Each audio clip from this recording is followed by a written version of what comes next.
Yes, people, and welcome back to Norski TV and the What's Going On podcast. Good to have you back. Please hit that like button, subscribe, and share if you are new. Listen, we have got an awful lot to talk about on tonight's show, and we want to go through it as rapid as we can. Managerial merry-go-round. Man United pulling out the shock of the season. Where was that, mate? Where was that performance? Some people were asking. And we're going to be looking at how our team has been performing over the last season. We want to grade our team throughout the season. So I'll be sharing the Premier League table with you guys. And we're going to be talking about Pep.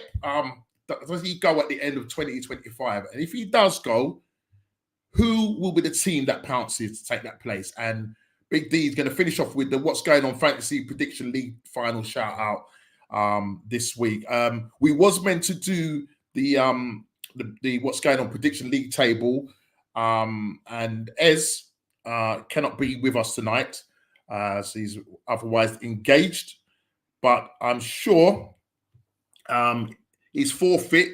He's waiting there patiently. So if he ain't doing it today, come next week he's gonna do it. Yeah, that's 2 hot chili peppers. We need to find out what the chili peppers are that he's gonna be eating. And remember, the rule is he can only drink that milk after 1 minute, not whilst he's eating it. 1 minute. And he has to do 2 forfeits because last year he came last and this year, again, he came last. So listen, big up to all of you. Please hit that like button, subscribe and share if you are new. So listen, without further ado, I'm going to stop talking. I'm going to bring in Mr. Big D, Mr. JP, and Mr. Kofi. No, it's Mr. Kofi Slot. On the street lights. Man is abandoned clock now. It's got Kofi Slot. Yo, I put question mark. Oh, Kofi Slot question mark. Now, will that question mark be with you for the entire season, or will you be removing that? That is the big question. And I see that you're donning the red hat, which is good. It's all good. It would have to be for the whole season because, like, you got to give him a chance. But then, I don't know, the style of play is similar, but he's got a little bit of tweak to it. Like, their formation is different. So, yeah, we'll see. We'll see. But I just put it for today's show, but I don't know what name I'm going to have for next season yet. Oh, listen, big up to you, though. Listen, I mean, obviously, when you heard about his imminent appointment and now he's appointed as the Liverpool manager, you weren't really too happy. You was pretty much... Yeah, to be honest, like when your first choice and second choice kind of go out. Who were they? Who was your first and second choice? Alonso was first choice. And then, Alonso. Yeah. And then Amorim. Okay. Can we just stop you there? Craig, bro, listen, I hope you get well. And our prayers are with you. He's currently watching us in hospitals. Listen, thanks for that, man. I hope we get well soon, bro. Yeah, well, definitely, man. And we hope we can really cheer you up, man. And I hope you recover really quickly. It's not nice to be kind of going through those stuff, but listen, recover quickly, and hope you're all doing well in your family as well. We're praying for you, and that you'll pull through and you know, get a fast recovery and get out of that hospital as quick as possible. But big up to you for tuning in. Yes, listen, big up Junior, what you're saying, bro. Big up to you, brother. I'm going to just go quickly around the table and just go at the top with Mr. Green, Big D, Glazers out. Man. Green and gold until the club is sold. All of it. Not this 29% 0.8 nonsense. They have to go, man. They have to go. For this man to be effective, they have to go. I'm good though, no? I mean, there are some people that having little doubts about Ineos, and maybe, I know. You know what I mean? It started a little bit too early, but we will go into that as the show goes on. But it is what it is, you know. It is what it is. I like Ineos. You like him. Jay likes him. That will be the case. You said you liked Ten Hag, and that didn't quite work out. But listen. At the moment, we don't know. He's there. He's still there. We don't know whether he's going or not. I mean, it looks very likely that he was going to go, but at the moment, nobody really knows. I'm not convinced now. Because I think Sir Jim's just realised that the Glazers ain't paying him that 9 million. That's coming out of Sir Jim's pocket. And if we've already got allegedly a 35, 40 million transfer thing until we sell some players to generate about 150 mil, I reckon they're trying to generate. Yeah. Then to drop a light 9 mil on this brother, they may not do it. Don't be surprised if he's still here from August, whenever we kick off. Yeah. Look, it's a lot going to be happening this summer. To say managerial places, to be filled and coming and going, and people taking on some big jobs, chewing off more than they can, biting off more than they can chew. Should I say it? But some people think it's a good move for Vincent Company. I'm sure we'll mention that again for us. That's a great move for Vincent. I think it's a great move. Yeah. But is it a risky move? That's the question. But let me just quickly go to Kofi. Quickly, how you doing, brother? Yeah, doing well, thank you. Actually enjoyed the FA Cup game, but we all predicted the right result. Well, you know what? I actually went back and looked at the show. It was actually Jay and I think you, Kofi. What me and Dee said was we a light penalty. I think it was a penalty. I think I said 1-1 and United win on penalties. Yeah. With the girl saving 2. Yeah, you said I think you said 3-1, Jay. Yeah, you said 3-1. Yeah. So listen, it was a fantastic performance by Man U. Classic counter-attack play. I mean, it looked like Man City were Man City were had some kind of a hangover by the looks of it. Because well, not going to Klopp. Klopp said it's all on him, innit? Klopp. That's what he said. Yeah, Pep it's all on me, man.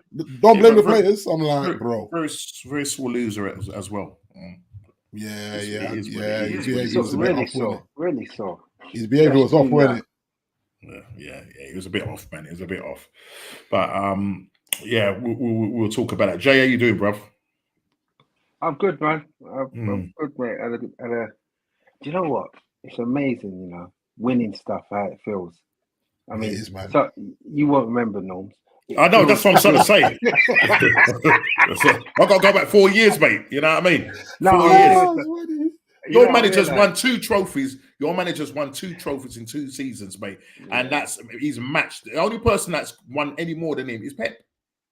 Do you know what, though? I sat there and I thought to myself, I'm not taking winning for granted. Under Sir Alex, I took it for granted, Yeah, you know that it was like a given. Yeah. He's going to win. Yeah. And then we've hit these barren years. So, it's been a nice week. I think I've watched the FA Cup final about 5 times. Oh! I've been watching the highlights all week, man. Just to catch the joke, you know what I mean? You know what? I saw Leon. He had a massive flag and he was waving the flag. I saw it. Yeah, he was up. Granny. Yeah. He did it last year final. Because he actually called me. A flag waver. He's got a boy. Oh, right. Gotcha. Yeah, so we got that gig. Yeah, because obviously, I think you get him for free, obviously, and you get a little money. Because he sent the picture on the Manzan group, and I went, "Yo, you're close to the pitch star." I said, "Are you working?" And then later on, he started putting all the stuff. Saying, "Yeah, man, do a little something, man." Yeah, fair play. You know what I mean? You got to do what you got to do to get in, man. Because, like I think I said to Jay, I don't know anybody that I could reach out to just to see if I could get a ticket. Because you've got to be a season ticket holder to have a chance to get the ticket. The final's tough, man. And even no then, chance. Yeah, even then, you'd have to have gone to like a number of all the FA Cup ties. That's right. Even if you're a season ticket holder, it's tough. Yeah. It's hard because of all the corporate stuff involved with it, guys. As you know, the corporate gets a lot of tickets. So there was only 84,000 there. Yeah. So I think it was 20,000 Man United fans? Was it sort of? I think it was 20,000 Man United fans, and I think it was about 115 Man City fans. Yeah, something like that. No minute. That's what it felt like, innit? You saw the parade, though. You saw the parade. Man, listen, can we just guys? Can we just address? We posted some pictures. I posted a picture of our 2014 FA Cup win. Did you see the crowd was? Listen, I sent a WhatsApp picture on another group, another Arsenal debate group, and I said, I've not doctored this picture. It is the actual picture of Man City, They showed. I was watching another. I think it was on Instagram. Somebody posted an Instagram of Ajax winning the league, yeah, and their supporters, and they did the comparison with Man City's. Yeah, bro. Plastic fans, people are saying, man. Plastic fans. If you see what they were doing, though, they were using different pan angles to make it look like more people was there. Yeah. It was scandalous, man. It was terrible, shocking. I mean, it's absolutely crazy. I saw one image. They did what Real Madrid did. I don't know if you remember. Real Madrid played Manchester United in that pre-season friendly in Michigan in the Big House. Right. So Man United had more fans than Real Madrid. So Real Madrid, when they showed the pictures in Spain, they had a sea of white in the stadium with like a few red, just to make it look like. And then I saw one where City had done the same thing. Like they basically switched it over. So look at United when they win. There's hardly anybody there. And then they had it was great. It was crazy, man. Absolutely crazy. Just. And people, were digging them out in the comments and saying, those 115 charges and 115 bans and whatnot. But mate, you look at that's what I was saying. Did Man U have a parade? Have they done an FA Cup parade? I bet we don't have one. No, I don't think they do. I'll be shocked. Obviously, City have already organised their parade the next day for the Premier League, and then now when we're gonna have ours, all the players are away with their countries now. On the beach. So they're probably not gonna. Yeah. So you're right. But you know what, Norm? I was saying this to my brother. With all the people that I know that are hardcore football fans, I literally know one Man City fan. That's ridiculous. But I know bare Arsenal, bare Liverpool, bare Chelsea, man. Do you know what I mean? I know, and it's not what I think it's in the last show. I know. Let's get this right. Three Man City fans I know. Genuinely know. Right. I work with one. Right. I work with a woman. She's from Manchester. Actually, there's a manager. There's a Houston manager that used to come through with a Man City. The callbacks. I said, brother, really, you should be ashamed of yourself. What are you doing? You're a manager. I can't, man. And he's like, "Oh, you United fans," and he just gave. So that's two. I retract. That's two. That's him. And my nephew so let's work that out. So was it two? Two. I know three. That's five. How many do you know, James? I think I know one. I've met another one, but I don't know him really. Okay, work for me one. Let's say 7. Kofi. The only one, the guy from church. Clay. 8. Yeah, Clay. Yeah. So shocking, isn't it? So basically, that means there's 107 fans left. It's a madness, isn't it? Yeah, it's a madness. No, mate. Listen, obviously in Manchester, but even saying that, look, when you saw the parade, and somebody made a comment to say that all the Man United fans was probably going to go on their parade. That's why you didn't hardly see anybody on the street. You know what I mean? Because it's a shame. You know what I mean? They've done a 4P. And it's just like these guys, if you've done a 4P, surely you will be packing that place out. Yeah. But it's quite embarrassing, really, if you think about it. When you're really deep, it's like, honestly, man, you should be making the papers every day. Yeah. I'm doing that 4P, but that ain't the case.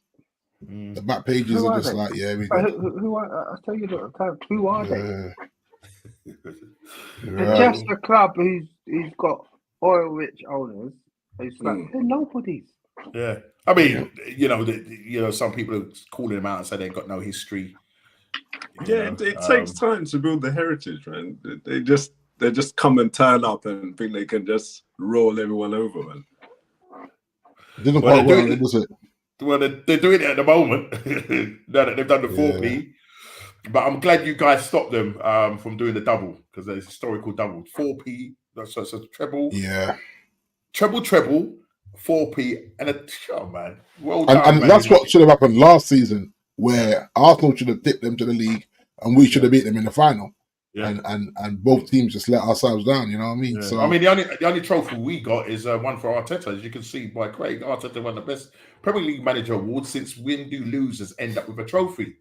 Nah, Craig. Listen, Craig. What are your thoughts on that, guys? But he didn't win that. He didn't win that, did he? I thought No, Pep it was won. it was the European. I think it was like some European one. I read up on it. I don't know if it's the actual Premier League Manager Award. There was one where he got it was, I can't remember what country it was in. Was it Sardinia? I can't. I'm not too sure. But yeah, he ended up winning some, not Premier League, but, I think Manager Award for the year, and that was based on the fact that you know getting the best defense, getting the most amount of points. Yeah, but how is he getting that one over what's his name, Alonso? Well, this is it, because Alonso went unbeaten in the Bundesliga. You know, obviously he lost out in Europa, but Alonso did win something as well. I was reading Alonso did win something as well, but I'm not too sure about the categories. But in terms of the Premier League Manager Award, I don't know if that's actually being given out yet. I'm not too sure. I might be wrong. I think he went to Pep. No, he went to Pep. Did he go to Pep? Yeah, for the 4P. Yeah, sure. Right, yeah. So I think it was the Globe. So it was the Globe one. That was it. That's right. It was the Globe. Yeah, but Normski, this is my thing, right? You have to count the charity shield because everyone else does. So just everyone's gonna bash up Arsenal. The charity shield is just a plate. No, you have to count it, no, because every other club does. If you look at when the clubs do the honours, charity shield is there, no. 5 charity shields or whatever. It's a glorified it's a friendly. Yeah, it's charity. That money just goes to charity. Yeah, but it's a curtain opener. I only know Mourinho that counted that cup. No, I don't know. I know what you're saying, Jay. But if you look at, you see when they do stats of what we won, if you look at when Man United do stats, what the charity shield is there, Jay. It might be whatever 6 charity shields on a Fergie or whatever it was. But people put it in there. I'm not saying that we all should, but when people doing the stats of Premier League, Champions, obviously us with 3, Liverpool with 6 Champions Leagues and all that. They always put the charity shield in there as well. Yeah, it's in there. It's in there. As in the trophy count or however. Oh, right, honours. On display. Yeah, the honours count. So it's not it's not really a serious cup. It's just curtain opener. It's a glorified friendly. Yes, we won it, but you know what I mean. I'm not going to count that as. I'm not counting. Yeah. You can't. I can't count because let's go back to there was a I think a comment that Craig. Yes, Thomas Strong. Where was that? Which one was it? Oh yeah, this one here. Right. So it says the past 2 seasons, Man United have had a better season than us. Facts. Do you agree with that? Because when you check it out, Man United are actually more successful than Arsenal this season because they've picked up a trophy. They've ended up in Europe. Yep. So that's the word, no. Success. Right. So better season or success. You've had the better season. We've had the better success, as in we won the trophy. Right. But if we look at the 2 teams, the eyes don't lie. So is it about wording then? Yeah, it's 2 different things. Successful is United. Better season is Arsenal. Right. Just because if you look at the football, a better campaign. Jay's shaking his head. Yeah. No, I agree. No, I thought you said. No, I agree. I mean, the reality is, I like to banter the Arsenal guys and all of that. But exactly. The truth of the matter is, he's streaks ahead of us on the football pitch now. What we see.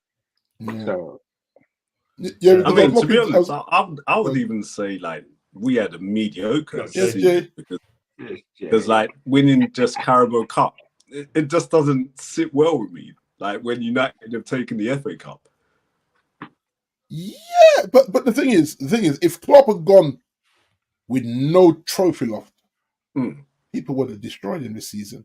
He's got one over the line, and that's how I have to look at it. Because the way the media are cruel, you saw that thing I posted with the way they're coming after Ten Hag the other day. I mean, come on, man, he just won the FA Cup. Just relax a second. Yeah. You know what I mean? Just give him a moment to breathe. So, like how we were mocking the Klopp farewell tour, thinking that you guys were VAR was mugging everybody off to make Klopp win it all, and then it kind of nosedived.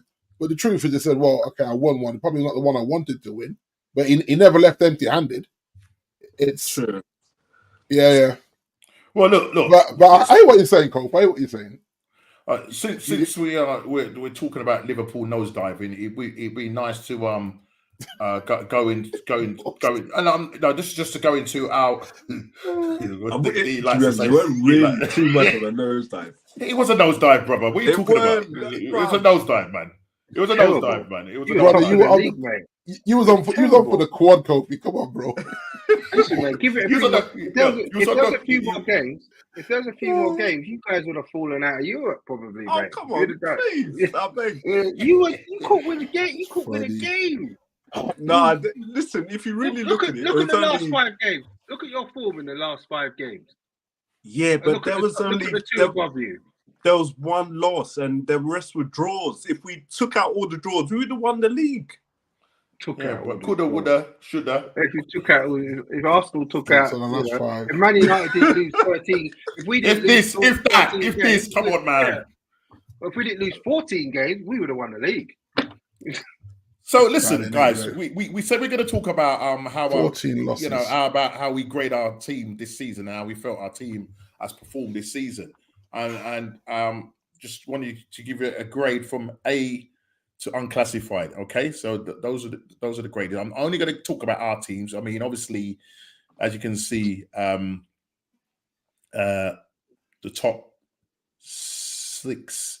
So right down to Chelsea. Well, no, God, dropped down to 8th. Boy, jeez, you was off the radar there, Man United. So, listen, Man City. Let's grade Man City's first of all before we start grading our own teams and that. So, what are your thoughts in terms of Man City? Let me start with Jay. I don't care about Man City, man. They can get whatever grade they want. They make me sick. Damn cool. So we're gonna call that MS then. Make me see. So Man City's gonna get an MS, yeah. So that's from Jay. Once you done the treble, everything's a come down in it. So they've done well. They've done well to 4-peat. Yeah. The thing is, like Jay said, that you have the 4-peat there. But Pep, yes, Leonie. Yeah. But Pep will, he will say it's not good enough because he, in his mind he's gonna 2-peat the Champions League, and do like a kipper in the FA Cup. Yeah, when you look at it in that context, if how we look at it, we can see that. Listen, they've just done a 4-peat. Yeah, but in Pep's eyes, if Pep, because of his high standards, because everybody had them to win the Champions League again, they were favourites, they were favourites, and for the FA Cup and the FA Cup. Okay, so if he was probably if he was to grade his season with those targets that he thought, my team will do this, what grade do you think he would give himself? Based on. Because obviously, if we won the Champions League, done the 4-peat, done the FA Cup, treble 4-peat, he's giving himself an A-star. Exactly. Yeah, but because he's missed out on the FA Cup and getting beaten at home to Real Madrid, losing to Man United, who's not had a season to forget. Do you know what I mean? What do you think he would grade himself? What would you grade himself based on his standards? What would you give him a grade? He'd probably give himself a B-. Because remember, he took the hit for the FA Cup, so I would have said around a B, but it depends. I mean, to be honest, because as you said, he sets high standards, so he might look at it and say, well, just one trophy. Like in my whole career, I've won 3 every season or something. So you got to look at it from that standpoint. But any other manager would have probably been like, you know what, I won something, so a better grade. But yeah. Be okay then. Okay. Himself, you know what I mean? Well, look, let's move to Arsenal. Okay, so listen, let's all grade. I want you to grade my team as well. So what would you give Arsenal? Now, listen, I've sort of basically said, listen, we had the best defence, highest amount of points tally, beating the invincible tally, conceded the least amount of goals. Arteta getting a Globe Award, missing out to Man City by 2 points, pushing them all the way. What would you give Arsenal? C minus. What? Now, can you say that with a straight face, please? C minus. Okay, what's your reason for giving a C minus? Because at the end of the day, you did well in your points tally, but at the end of the day, your arms are still hanging down by your side. You never got a chance to lift them up. This is going to be interesting, though, because I'm going to be... Because I'm talking about... No, but when I think you win 4 trophies this season, 4. Yeah. And you never got close in any, apart from the Premier League fit down to the last game of the season. I can't give you any more than that. You don't get any. You Listen, can't get you make a very good point there, because this is the problem with Arteta, and he's prioritised, especially the Premier League. I would say then the Champions League, and for me, you know, you look at the Carabao Cup. A lot of our fans look at the Carabao Cup as some deadbeat cup, you know. But listen, Jose Mourinho came in and won it in his first season. After that, he went on to win the league. I think Pep has won it 4 or 5 times. Yeah, but I say that no. Pep won it bare times. Now, why is it that he's looking at that and thinking, you know, I'll just kick that to the side? We went out quite early in the FA Cup as well. So Jay probably does make a good point. So as much as we come second and only 2 points behind Man City, and with, you know, record amount of points and conceded the least amount of goals, best defence and all of that. But that only means something to Arsenal fans, to be quite frank. You know, like, you finished second, you won nothing. Who locked you out the FA Cup? I can't remember. It was West Ham, I think. Who knocked you out the Carabao? Was it West Ham? Was it West Ham? So you're at the Carabao Cup. I don't remember you going deep in the Carabao Cup. Hold on a minute. Let's go back to the FA Cup. You choked the cup. You choked the title just like the women choked the title. Yeah. Who did we go out to? What? No, was it Wolves? Wolves? Was it Wolves? I'm looking at this league, and I might have just realised that you man's lost 5 games. I didn't think you lost that many games. We lost 5 games. 5 games. I didn't realise that. You know, they had a bad run around Christmas time. Yeah, Christmas. Yeah. So around Christmas time. Yeah. So around Christmas time, we. Because no one talks about that. That's all. As I'm looking at it now, I'm like, rah. We lost to. Okay, so when we went away to Luton, yeah, it was a Declan Rice sort of saved us, because they went in front, and that's where there was a little bit of a dip. So even though we got lucky with that, getting that last goal, last minute goal in injury time to make it 4-3 to us. We then go to Aston Villa. There's a controversial about the ball going over the line, and we lose that game. We lose that game 1-0. So we've lost twice to Unai Emery, and then you've got we then. In between that, smack in between that, PSV, we went there and drew 1-1 with them. We beat Brighton 2-0. That was the 17th of December. Then we had a draw with Liverpool. We drew 1-1. And then we lost at home to this. So this is my thing, yeah. When was it who is it that who after the Liverpool game, when Liverpool lost to who did we lose to? Oh, it was Aston Villa. Sorry, it was Aston Villa.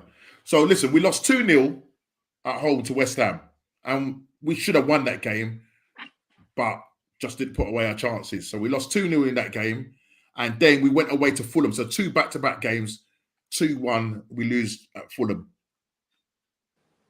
So Emery. Oh, sorry. It was Liverpool. It was Liverpool. It was Liverpool, and I'm sure. Did Liverpool knock us out with their kids? What, the FA Cup? Yeah, we had second string. Yep. So we went out to Liverpool. Yeah, we went out to Liverpool. I can't remember who we went out to in the Carabao Cup. I think it was West Ham, Right. I'm sure it was West Ham. So because we went out to we we went out to Liverpool. You in guys the third round. In the third when round, you guys playing at home or something. Well, yeah. That makes it even worse. Yeah. So we're not taking it seriously. So Jace has a point. Yeah. C minus.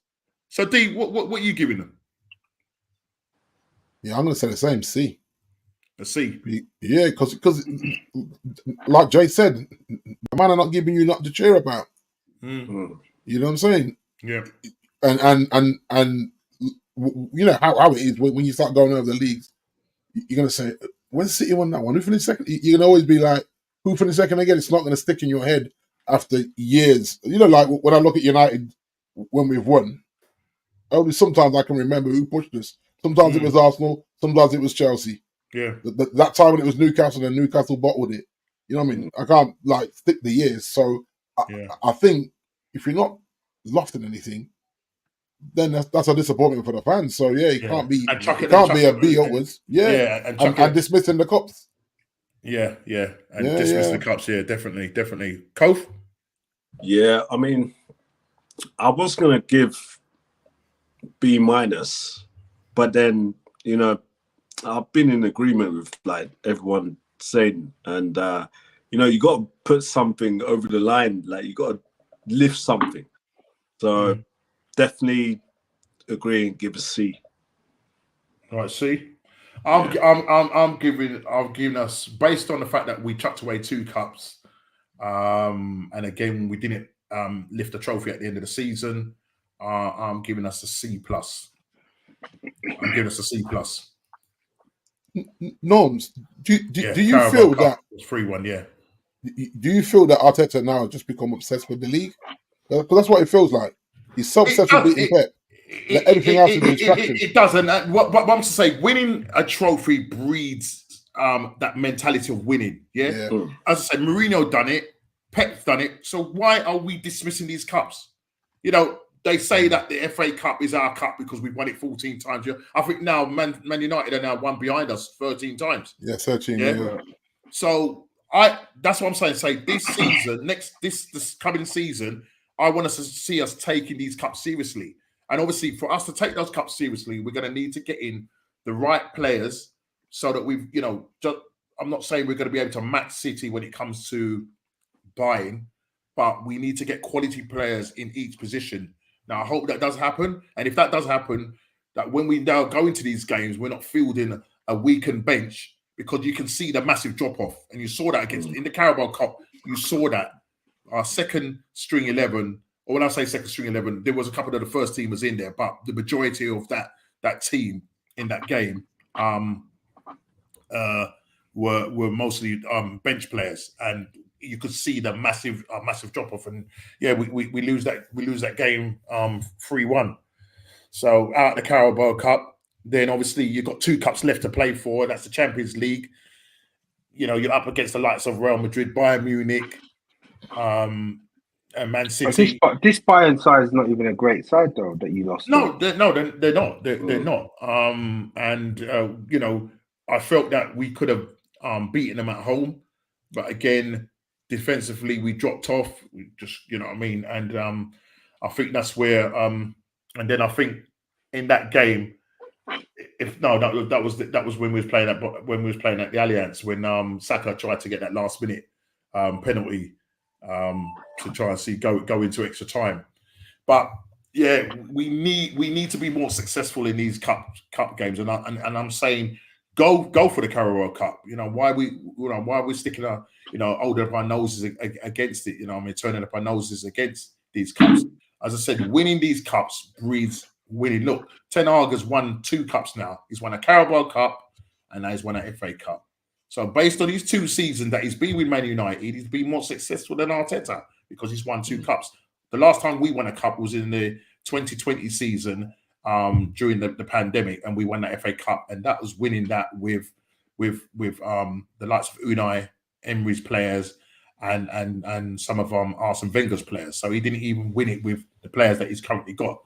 And I would say that the current crop of players that we've got are a lot better than the players. Do you know what I mean? Apart from in terms of our goal scoring, obviously someone like an Aubameyang, who was banging in the goals, obviously he dropped off and then he ended up being shipped out and whatever. But we've got to step up this season, and hopefully we will bring in the right players in the right position, so that when we do field a second 11, so to speak, or changes, that there won't be a massive drop off, and that he will take these cups seriously. So, my grading for Arsenal is a C plus, bordering B minus, C plus, because of the fact that we didn't lift any trophies this season and we didn't take the 2 cups seriously. You can't just put your eggs in one basket. You know what I mean? And ultimately, we failed yet again. So we'll see what happens next season. We move on to Liverpool. So, Jay, what you were saying about Liverpool?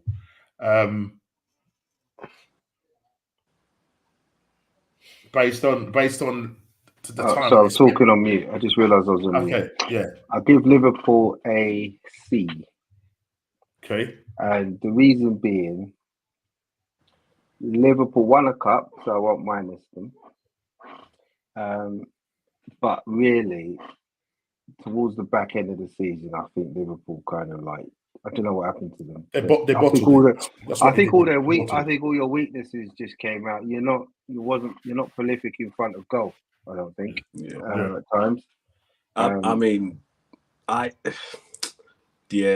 Like the midfield kind of fell off as well, because the likes of Endo, Schloberslide, they were not Schloberslide more than Endo. Endo's like a little bit tired, but Schloberslide just fell off. Yeah, he dropped off. Yeah, he dropped off big time. He was a massive drop off, and sometimes I didn't think he should even be starting games, but it just showed that the experience in that midfield was not really there. But what about, you see, the problem is you created a lot of chances, but you was missing a lot of chances. The likes of Darwin Núñez, the other guy, Diaz. Do you know what I mean? Yeah. Jota was maybe your most clinical sort of when it comes to scoring goals, but a lot of the time he spent a lot of time on the treatment table.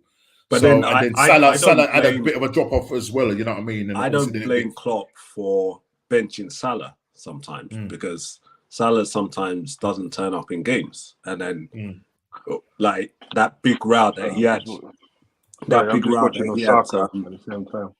after the or like in the West Ham game, and he was expecting to come on or start the game, and I was like, well, you haven't been performing since you got back from AFCON, so how do you expect to come on? Yeah, you might be the leading guy, but you have shit performances sometimes. Like, so it's all of them. It's all of them. But for me, do you think his legs are gone, Kof? He hasn't got the same pace, but I mean, you got to utilize him in different areas now. You got to kind of like mix it up.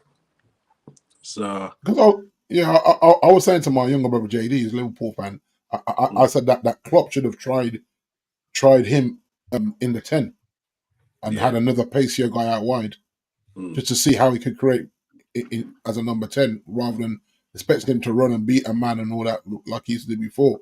And I think Klopp probably outthought himself with Salah. I think he might have got more out of him playing him off the wing, but it's one of them. It's a strange one, and they clearly fell out as well. In some of the games, guys like Harvey Elliott were willing to come on and change it up, and he has a bit more energy. So you give him a chance, give him the opportunity. Put Salah in the centre forward if you want to play centre forward and get those chances, because Darwin ain't doing it. So you got to mix it up. But Klopp is just one-minded sometimes, and like it causes us to suffer. Like, you got to kill games off, and you can't allow teams to run through you, and then defensively, we looked a shambles at times. Yeah. Losing at home to Crystal Palace. Do you know what I mean? And drawing a couple of games that you should have won, and you know, we all said, like, you know, the whole Klopp party, you know, home-going party and everything. How would this affect the players? You know, with him coming out and saying he's leaving, would it galvanise them, or will it, you know, sort of go against them? And at one point, you know, I don't know if they spent the most time at the top of the table on, I think, something like 87 days or something like that. And ultimately, in the end, they bottled it. I would have rather, you know, Klopp told the players at the start of the season that this was his last season. Then mid-season. Do you think he knew? Do you think he knew at the start that he was going to go? Yeah, I think he did. Because remember, he did come out before, didn't he? And said that he was planning to leave, and his wife persuaded him to stay. Yeah, and so he must have had a conversation with the hierarchy and said, "Okay, they've agreed. Let's do one more season." So he would have told them before, but not tell the players. And then obviously, because after last season, where he didn't do the season before, he didn't do too well. We thought then that was probably when he was going to go, and he said, "No, I'm going to stay another season." And then, lo and behold, the shock news came out. And but the thing is, Norm, he did say, "No, I'm going to stay another season." Yeah, he didn't say, "I'm going to extend my contract for 3 more years." So he was dropping the hint there in saying, "I'm going to stay another season." Yeah, and I think because of the way it was done, they didn't want it to be murky because someone was going to leak it. So the club had to get in front of it. They had to get it out. Yeah, and then in getting in front of it, maybe certain players may not have come to Liverpool knowing that Klopp was on his way out. Because remember, this happened with Fergie, because your guy Van Persie, he was fuming with Fergie. I know, because he didn't know Fergie was dipping, and then it all mashed up for him because he came to play for Fergie. You remember, Jay? Yeah. It was like, man, could have given me some heads up, man. And I don't think even then Fergie was convinced he was going to go himself. But I think he realised that with the squad, with them older players, he was like, I've literally rinsed all the orange juice out of this orange. It's better to go as a winner than go and have a match-up season. So he just said, listen, man, I've won one when I probably didn't deserve to win one, in the sense of the squad was aging and some you know, the Rios and all that on the last legs. And then obviously the rest is history. He didn't look like a kipper with Moyes. But it was like he knew he couldn't go again with that squad. And maybe he saw, I don't want to do another rebuild, it's time to go and go out on top. So and the players that came in to help him go out on top, your Van Persie's, were like, brother, what's this? You mean you're dipping? I just want to play for you. And there's a whole... So I think that as well was a factor, Kofi, that the players you got in may not have come if Klopp was out. Yeah. You know what I mean? So it's a good tactic by the board to say, like, get these players in because they're going to come and play for you, but then we know that you're looking at walking away. So, yeah. So what grade you giving them? Sorry again. Jay said, what did you say? A C? C. I just gave him a C. Yeah, I'm gonna go D. D.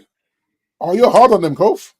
Yeah, because like we let ourselves down towards the end, and I kind of like, you know what, man, this group of players just didn't really want to fight to the end like that. Yeah, but you want a cup though. Yeah, but it's not what I want. I want the Premier League, man. I don't want the Carabao Cup. Okay, picky, choosy. Okay. Well, listen, a D is a bit harsh. I'll probably go with J and go with a C as well. Because of the mere fact that you dropped off. I would have gone with a B for Bottle.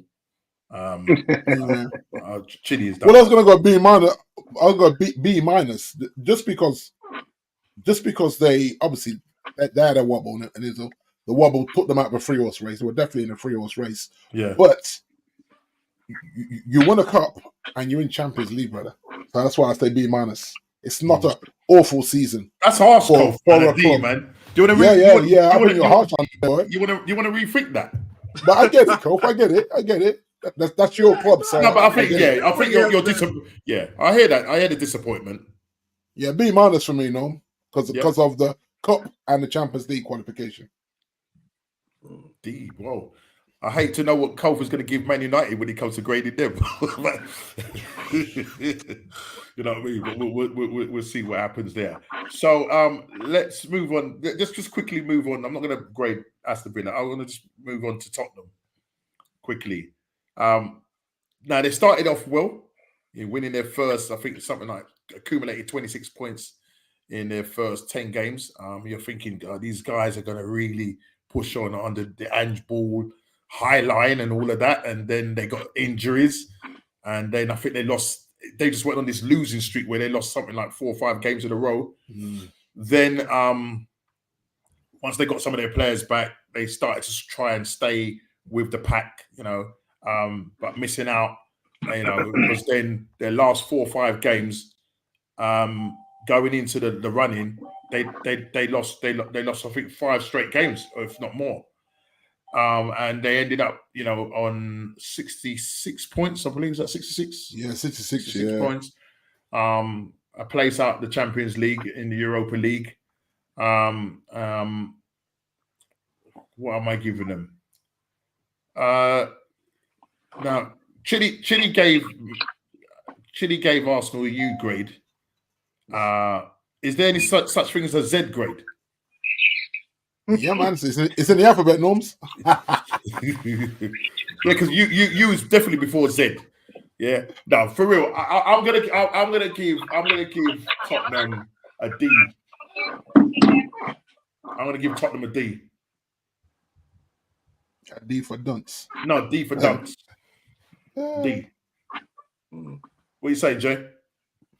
I'd give them a D. They were in a good position at one point, and I think they should have really qualified for the Champions League. Yeah, so they can't get anything more than a D. Yeah. They decided obviously to try and stop Arsenal from winning the league, and obviously they missed out on Champions League because then Aston Villa, if they did know Aston Villa getting slapped up at the end of the season, they could have possibly got that 4th place. And so, yeah, D for dunce, because you've done a dunce thing there. So yeah, definitely agree with you there. Big D? Yeah, the same, mate. Yeah. D. And this is what I would add with Tottenham. Like, their injuries really threw them sideways. So that tells you that their squad depth is terrible. Yeah. Like, those injuries just threw them completely just off track, you know what I mean? Because they really should have finished top 4 with that start.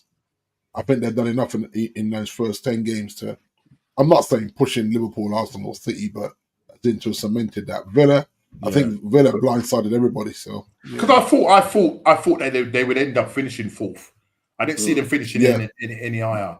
But they've exactly no higher than that. No. I think I jokingly said that out of all them lot chasing, I want Tottenham to win it.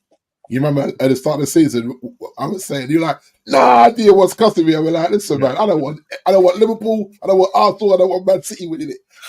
Just because of personal reasons, you know what I mean? I said, if anyone's got to do it, get to Tottenham, man. I think they deserve one.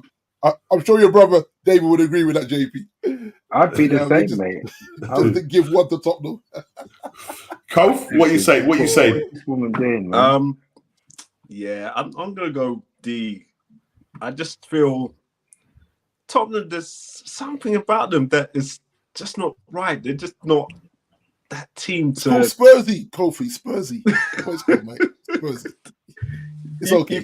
You don't know which way you're going to go with them. It's like, you had a good start, but then they can't finish. And it's always the same thing. They can never finish at the end of the season. So, yeah. D. They Spursed it up, basically. They Spursed it up. Okay, let's listen. Chelsea, Chelsea spent most of their time mid-table, and then they had that last push. They've ended up in the Conference League because Man United won the FA Cup. And with all the madness that's going on and off the field, I'm gonna give Chelsea a D+.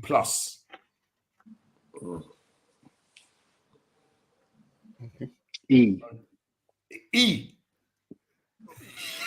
Why an E? What have they done? The only thing they can rave about. They got themselves off the second page. That's what they did. They had a good 5 games towards the end of the season. I'll give them that. But they've done nothing. Yeah, 5 on the bounce, isn't it? Yeah, 5 on the bounce. The only thing they but then Arsenal went 5 on the bounce. Yeah. I said the only thing they can rave about is Carl Palmer. You can't spend the money that they spend. All right. Okay. Let me revise that to a D minus. Sorry. Closer to the E, but a D minus. A D minus. Yeah, a D minus. A D minus. Cole, what's yours? Yeah, I'm giving Chelsea E. They need to do more. I mean, as I said, they spend so much, and you know they say they've got talented kids, but I don't see where their talent is apart from Carl Palmer. Yeah, it should be a talented kid, not kids. I'm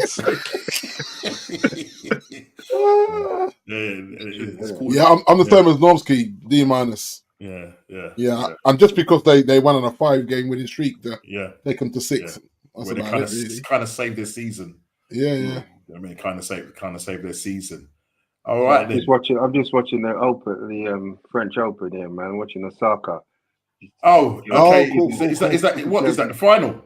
No. I think it's early rounds. So okay, sorry. Man. She should have won it already. Oh boy, because what are you was talking to? Yeah, I thought you talking to your missus then, you know. I was watching this thing get my. Listen. If you're talking to your missus, you see a frying pan in his head. What are you talking about? Wait, we do it. Right. Okay, listen. Okay, so we've all graded. Okay, let's get on to our beloved Man United. I'll start with Big D. Man, it's got. Okay, I'm gonna say a C minus just because we won the FA Cup. If we didn't win the FA Cup, that's a D minus E season, most definitely. I think the resurrection is the FA Cup. So I'm gonna say C minus. The 8s with a -1 goal difference is absolutely disgusting. It's disgusting, Norms. After 38 games, you know, brother. Yeah. -1. Come on, man. Yeah. Embarrassing. Yeah, I think if you didn't win the FA Cup, I would have probably gone with an E minus F plus. Yeah. Even a Z, just Z it. I don't even think when you get down to them letters there, you can even plus and minus, mate. They're just without the FA Cup, I'm an F. Right. Yeah, exactly. Yeah, straight F. Yeah. Right, failure. Yeah. So with the FA Cup, then I would go. I'll go with a C minus as well. I'm a D. I'm a D. You're a D. Yeah. You're a D. I'm a D. That's fair enough, Jay. Yeah. I'm a D. Yeah, I'm probably being generous, Jay. I'm probably being generous. It's one D game, right? We done well in the FA Cup. Don't get me wrong. But the season on the whole, as D pointed out, it's an epic fail. Yeah. -1 goal difference, 14 defeats. And in many of those games we won, we shouldn't have won them anyway. Yeah. Like we were atrocious. See, I think the second you can see the second amount of most shots barring Sheffield United. So it's embarrassing. Who's been your best player this season? It's been a combination, especially towards the back end of the season. I think Bruno's come well, and obviously Mainoo's burst onto the scene and been brilliant. So I think Delo's been really good. I'm about to say Delo. Yeah. If you look at the second half, I say second half of the season, I'm going to say between Delo and Onana. Onana gets us in some games, you know. Like some games where we were like, boy, them 3-4 saves man pulled off there, we would have lost them games. For sure. I'm surprised you guys haven't mentioned Garnacho, though. He's too streaky. Too streaky, head down, running into brick walls like Rashford does. He'll get the wonder goal. Great player, no football brain. Not an ounce of it. Yeah. And not only that, I don't know if you saw the FA Cup, right? You know when he poached that goal and he's kissing the badge and all that. Do you see what Leach did? Yeah. Leach just grip him up in that Seb. Stick your head in the game, you muppet. And he grabbed him back to the halfway line. I was like, that's why I miss Leacher, you know. Yeah, because they've seen How many games have they seen United still in their Do that. celebration? Yeah, exactly. yeah. Right. And he's like, yeah. no. But he wasn't having it. I've missed him, Jay. I've missed him this season. My Lord. He's a warrior. He's a proper leader. Do you see him and Carl Walker going at it? He wanted it, you know. Yeah. Leacher wanted it. Yeah. I'll be like, Leacher, don't get no red card, you know, bro. Well, Kofi, have you given a grade for Manu? No. I was gonna say D minor. Yeah. Okay. All right then. So as I say, it's the FA Cup that saved them. So for me, a club like Man United has to be always challenging for a top 4 spot. And we are nowhere near it, man. Nowhere near it this season. Shocking. Sorry, guys. This girl was 5-3 up in the third set, right? It's now 6-5. Really? So you're getting scrambled, you're overthinking the game. Yeah. Right, listen. Talking about the game on Saturday, last Saturday, and I said here, where was that performance all season? Yeah. United, Ten Hag win their second trophy. Just quickly, your thoughts on the game. Obviously, we all went into that game thinking that, even though we predicted on the show, but in your heart, or should I say, Jay, did you think that you was going to do something, or was it just was it your heart speaking and not your head? No, do you know what it is, right? We've all been football fans for long enough to know, in a one-off game, exactly, anything can happen. Mm-hmm. So I knew that all the ducks would have to line up for us to win the game. But you're hoping, and in the end, it worked out, because you think about the first goal, United for once pressed really well. Their shape was good, and literally you saw what's the guy's name? The guy that's on loan. Amrabat. He's pointing to their making. Do you know what I mean? He had a blinder, didn't he? See, they were proper on it. He Everybody was closing down, and you could always. What I noticed is that because Man City, when they had a very high line, and once that ball eventually got the ball over, is what you did at that precise moment. Yeah, just springing the trap. And on the 2 occasions, I think the ball over the top was from Dello for the first goal. Yeah. And look at that ball. That ball was brilliant. Yeah, it was a fantastic ball. Because I don't know what the goalkeeper Ortega was doing, and I don't know what Gabriel. I mean, it's the goalkeeper's fault. He's got to shout that, ain't he, Jay? He's got to shout that and say, just leave that for me, I got it. What's he doing there? Yeah. Because if you're coming out that far, as well, if you're coming out that far, you've got to shout that for you. The goalkeeper's got to say, get out of it, I've got it.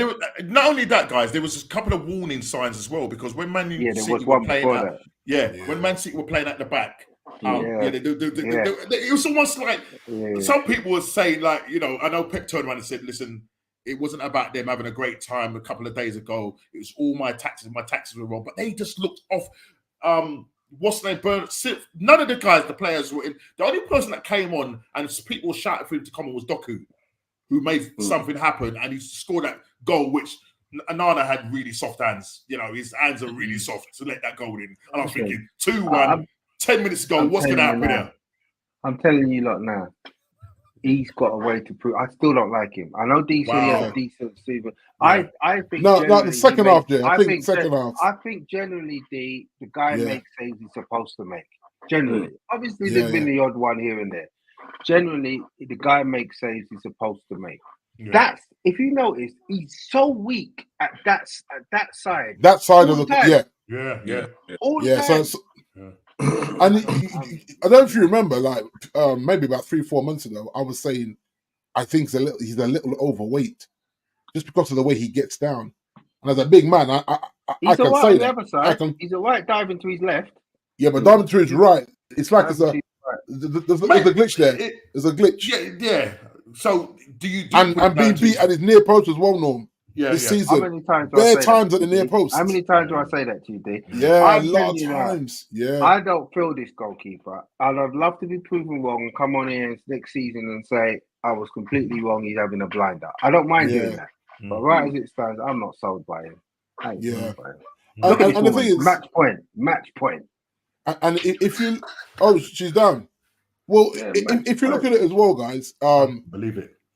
he never hid from the criticism. I watched the interview with Gary. Overlap on the overlap. Yeah, as well. Yeah, that one, Norm, and he was saying that. He said, "Listen, man." He held his hands up to the mistakes, and he said, "This is the thing." He said, basically saying, "I'm thick-skinned." He said, "Leave my youngsters alone. Fire them bullets at me." And I actually love that. That's a great leader. Even though he's got to work on some of his goalkeeping skills, he just said, "Nah, too often you guys coming after my youngsters. Allow my youngsters, come after me." Because to be fair, the Champions League stuff, he put on his own back. He didn't put no things at the defenders. He put it all on himself. And I respect that, because he could have said, well, these are having me concede so many shots. Well, you know the mad thing So, about it, when he first turned up for Man United, because remember, Maguire was getting it. Listen, Maguire came out the firing line eventually because yeah, but hospital pass, didn't he? The first game, he was. Did you see him? Yeah, because he gave him a hospital pass. He called out Maguire. He called him out. Yeah, and Maguire should know better. So when you saw that, but then after that, he just literally dropped off a cliff. In that Champions League, oh my gosh. Yeah. Some people say he's been paid. He started in Europe. He started in pre-season. So remember in pre-season, he got lobbed. Remember, he got lobbed. He got lobbed twice. He was way off his line. He was like, I know he want them to squeeze, and I'm saying that we don't have the players for the way he wants to play. Then he wants to play the sweeper as well as the goalkeeper. You're like, brother, not with this lot. This lot will hang you out to dry the way they lose the ball. I think he's got a lot to prove, but I think the second half of the season, I saw a lot of redemption there. Apart from what Jason said, being doing his job, but I still think I just saw him doing his job, and then I still had it in my head. He's prone to errors. The thing is, Jay's got a very good point, because listen, you look at the likes of Man City and you look at Liverpool. Their keepers. Two of the best keepers in the league. They're very consistent. Yeah. Overseas, obviously with the Liverpool keeper, he was out injured. So you had the other keeper coming in. But when you look at the likes of Edison, he's very consistent. And this is the problem with Onana. He ain't consistent. And there was times, the last few games, yes, he has saved you guys. You know what I mean? But over a 38 game period. Is he going to be the one to be, consistent over that 38 period game? Do you know what I mean? When he's not on the chopping board, and if you remember, from when Burnley got relegated the first time, and I said go get Nick Pope. I was like, Nick Pope, go get Nick Pope. I know he got injured this season, quite a bad injury in the end, kept down for most of it. But I think Nick Pope coming to us he could have really established, because remember he was already on the verge of knocking Pickford off the number one spot for England as well. Yeah. And I just think that the injuries have sidetracked him. But that's all I wanted. I thought for the money we're looking to spend, which wasn't a lot of money at the time, and because he got relegated, you're going to get him cheaper because he got relegated. Nick Pope should have been it. So we wouldn't have been seeing a Nana drama. But to go with the way everyone wants to play, see, everyone ideally would like Edison. Like that Edison, and Edison's prone to mistakes as well. Oh yeah, Edison. Deep down, all keepers playing at the back. They are prone to mistakes. They are going to make the odd mistake. But it's very few mistakes that Edison makes. I think. Edison makes a lot more mistakes. He makes sometimes mistakes. He pulls off some great saves. He pulls off some great saves. Yeah, bro.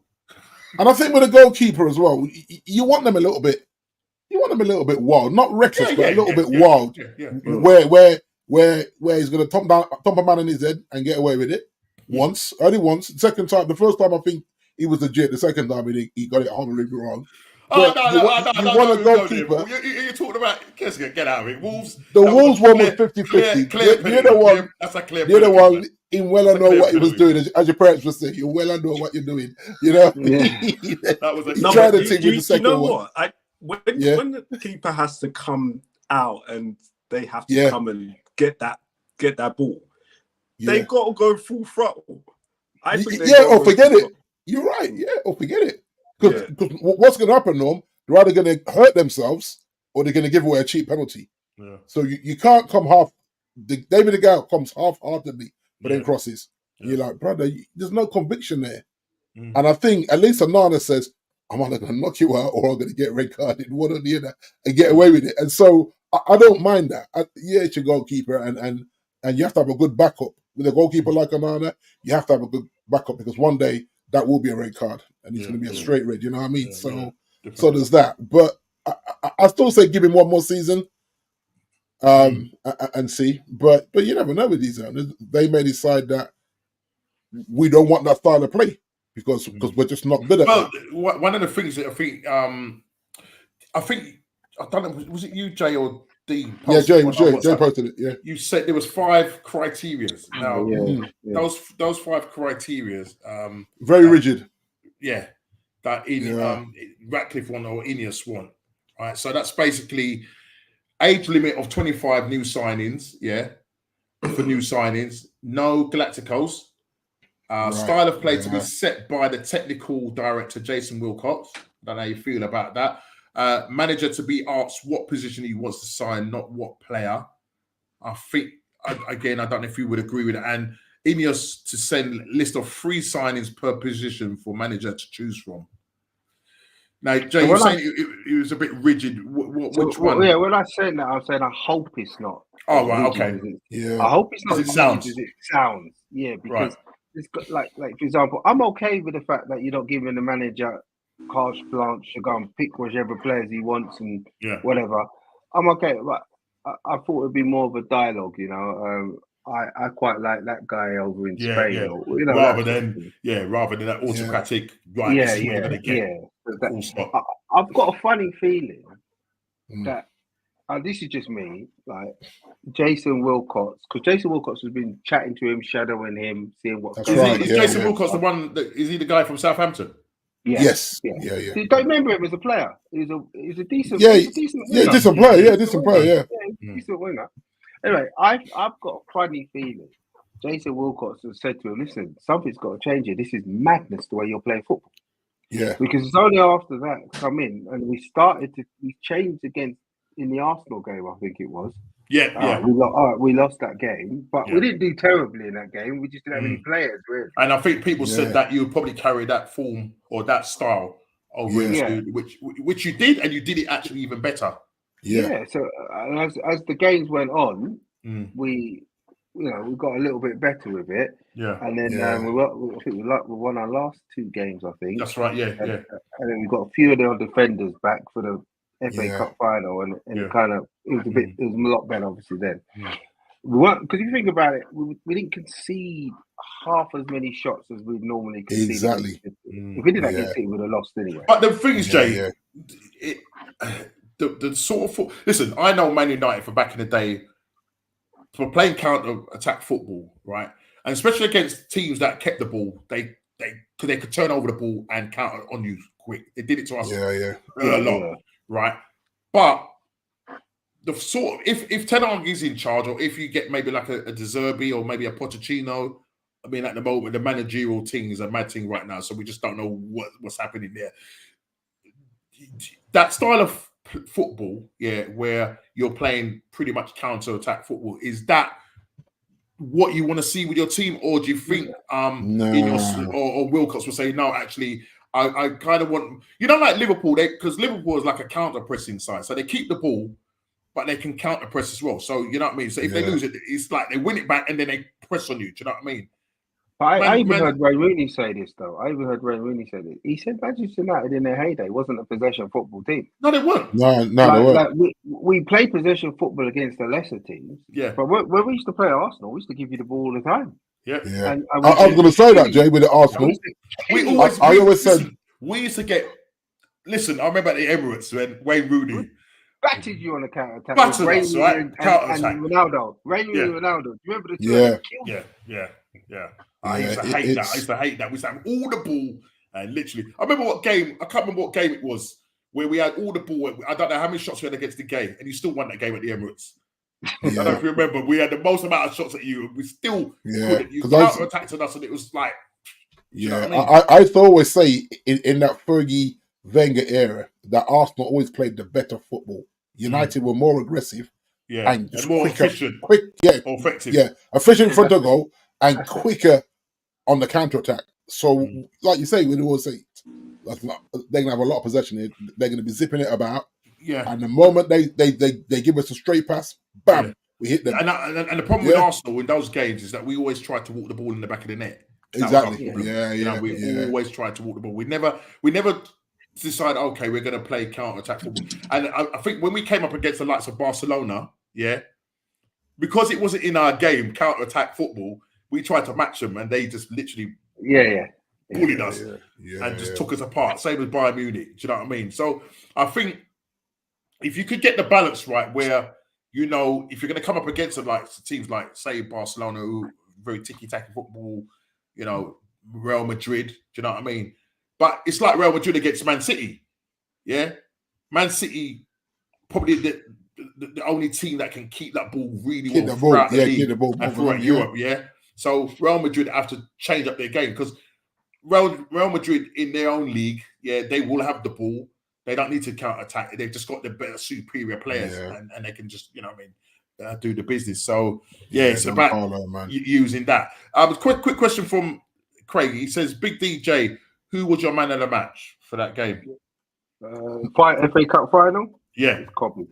Yeah, I'm about to say that. Kobe, yeah, absolutely. I was watching. I don't know if you saw, if you saw that there was a young fan with his dad leaving the stadium. He's got the Kobe Mino shirt on, and they're in front of Kobe Mino's dad and his other brother, and so the dad looked so Kobe's dad said something to the young kid. He said, "That your favorite player?" He went, "Yeah." He said, "I'm his dad, and that's his brother."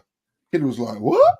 And he shakes his hand like, it's really cool. Like a young kid, he looks about probably 5 years old, if that. He's got the Mino shirt on. And really cool vid. It was just going on one of the social media. No, I mean, Kobe Mino, for me, he's ridiculous, man. Yeah, the guy, I was watching him and he's just so, he's like years ahead. I mean, the guy's what, 18? 19 now. 19. Yeah, just turned 19 now. And when that's why they want to go to England no. It needs a summer off. Well, there's this other thing as well that you haven't got into talks with him. You're going to leave it till after the Euros. No, they changed their mind. They changed their mind. Oh, okay. Yeah, right. He only signed last year anyway. Yeah, but what they want to do, Jay, they want to bumper the money just to let his folks know that we're not taking the pee out of this kid. We see what we see. Our eyes ain't lying to us. Yeah. So fair play to him, man. He can hold down his family and do all the stuff that he needs to do. Yeah, no, and I think he's quite level-headed. He's quite definitely. When you hear him talking, that he's not gassing himself up and all that. No. The kid is like, you know what I love the most about him? He wants the football. Yeah, give me the ball. He wants it. He wants it when he's got 2-3 man around him. I was shocked. Him and Amrabat were just controlling that middle.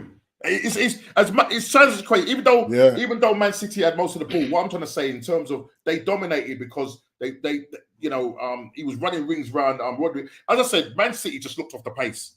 They just looked off the pace, and that could be the reason why Man United look better. But at the end of the day, it's down to his tactics. That second goal, I could watch it all day, every day. Oh, listen, the ball from Rashford. Yeah, over. The one over. To get at Joe. Yeah, the ball for him was exceptional. Then you've got Fernandes running in. Check it. Where's my guy? He checked him 3 times, you know. Where's my guy? And so that way, when the ball came to him, the pass, he didn't even think about it. He didn't even look, Jay. No, he didn't look. Bruno didn't even look. He just played the pass. But the thing is, listen, it was the finish. Rashford should have been busting the gut as well. But what he did, it should have been Rashford in that spot. Yeah. That's what I said to Norman. Remember, Norm? When he played the ball across, I watched Rashford. He was just he stopped running, didn't he? I thought, is he injured? Yeah. I saw Mano just going, sprinting. And you're right, you said Bruno was just scanning. And literally, they said the way he shaped his body, you thought you were going to shoot it. You thought he was going to shoot. And then literally... But to be fair to Rashford, they're trying to be more compact now, right? Yeah. You've already got Manu now who's bust ahead. Yeah, so he had to pull back in it. Yeah. Before what was happening with us is everyone was bombing forward. Yeah. And that one ball back once we've lost it, we're Yeah, because what would happen? You would have that gap between Yeah, your attacking and your dead. midfield, and Would've been ball dead in the middle, again. bang, yeah. Because the fact that Mainu's gone, he's staying now and he's hanging back with the rest of them to keep it a bit compact. Yeah. And even the finish, Jay, it's like he didn't even think about it. He just said the ball's coming. Confident finisher, man. It was like, mate. Because naturally you'd go to the other side. But the way he opened his body up. Yeah. And that's why I said, just set the keeper the that's wrong what I've way. been saying all season. He's an 8, he's not a 6, he's not a holder. But he has played the holding because of what we have in the personnel. But I think Kobe's an 8. It's a matter of. Do you think Amrabat? I mean, listen, he's got to go back to where is it? Is it? Yeah. Where is it? Florentina. Florentina. Yeah. Do you think they've got a lot to buy him? They've got a lot. I was going to say. Do you think that? What's the 15, Jay?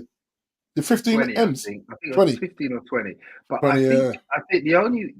I mean, I couldn't stay for most of the season. I couldn't take him. Right, but he was hardly on the pitch. They played when he he didn't play. He's still not the best passer of the football. No, he's not really good at passing the football. He's not very good on the ball.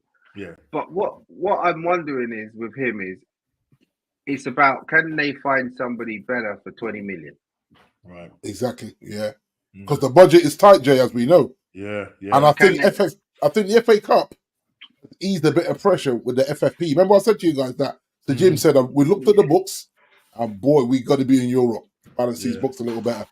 Yeah. So not winning that FA Cup, we'd have been screwed financially. This is what I'm saying. You've got to get rid of players to do something in the market. They definitely had a word of him. There's no way he could have went into those madman tactics. And the thing is as well is like depending on what players you buy next season. I mean, you're in Europa. I mean, there's some good teams in Europa. That's what you need to kind of try and push to try and see if you can get, because you've got two ways of getting in there. Either winning the Europa to get into Champions League, or just league, innit? Just league or position, just go for the league position and do it. So and now it's tough now, Norm. Because obviously the format as well that's changing as well. So that's gonna be another thing. Is the Europa League format changed?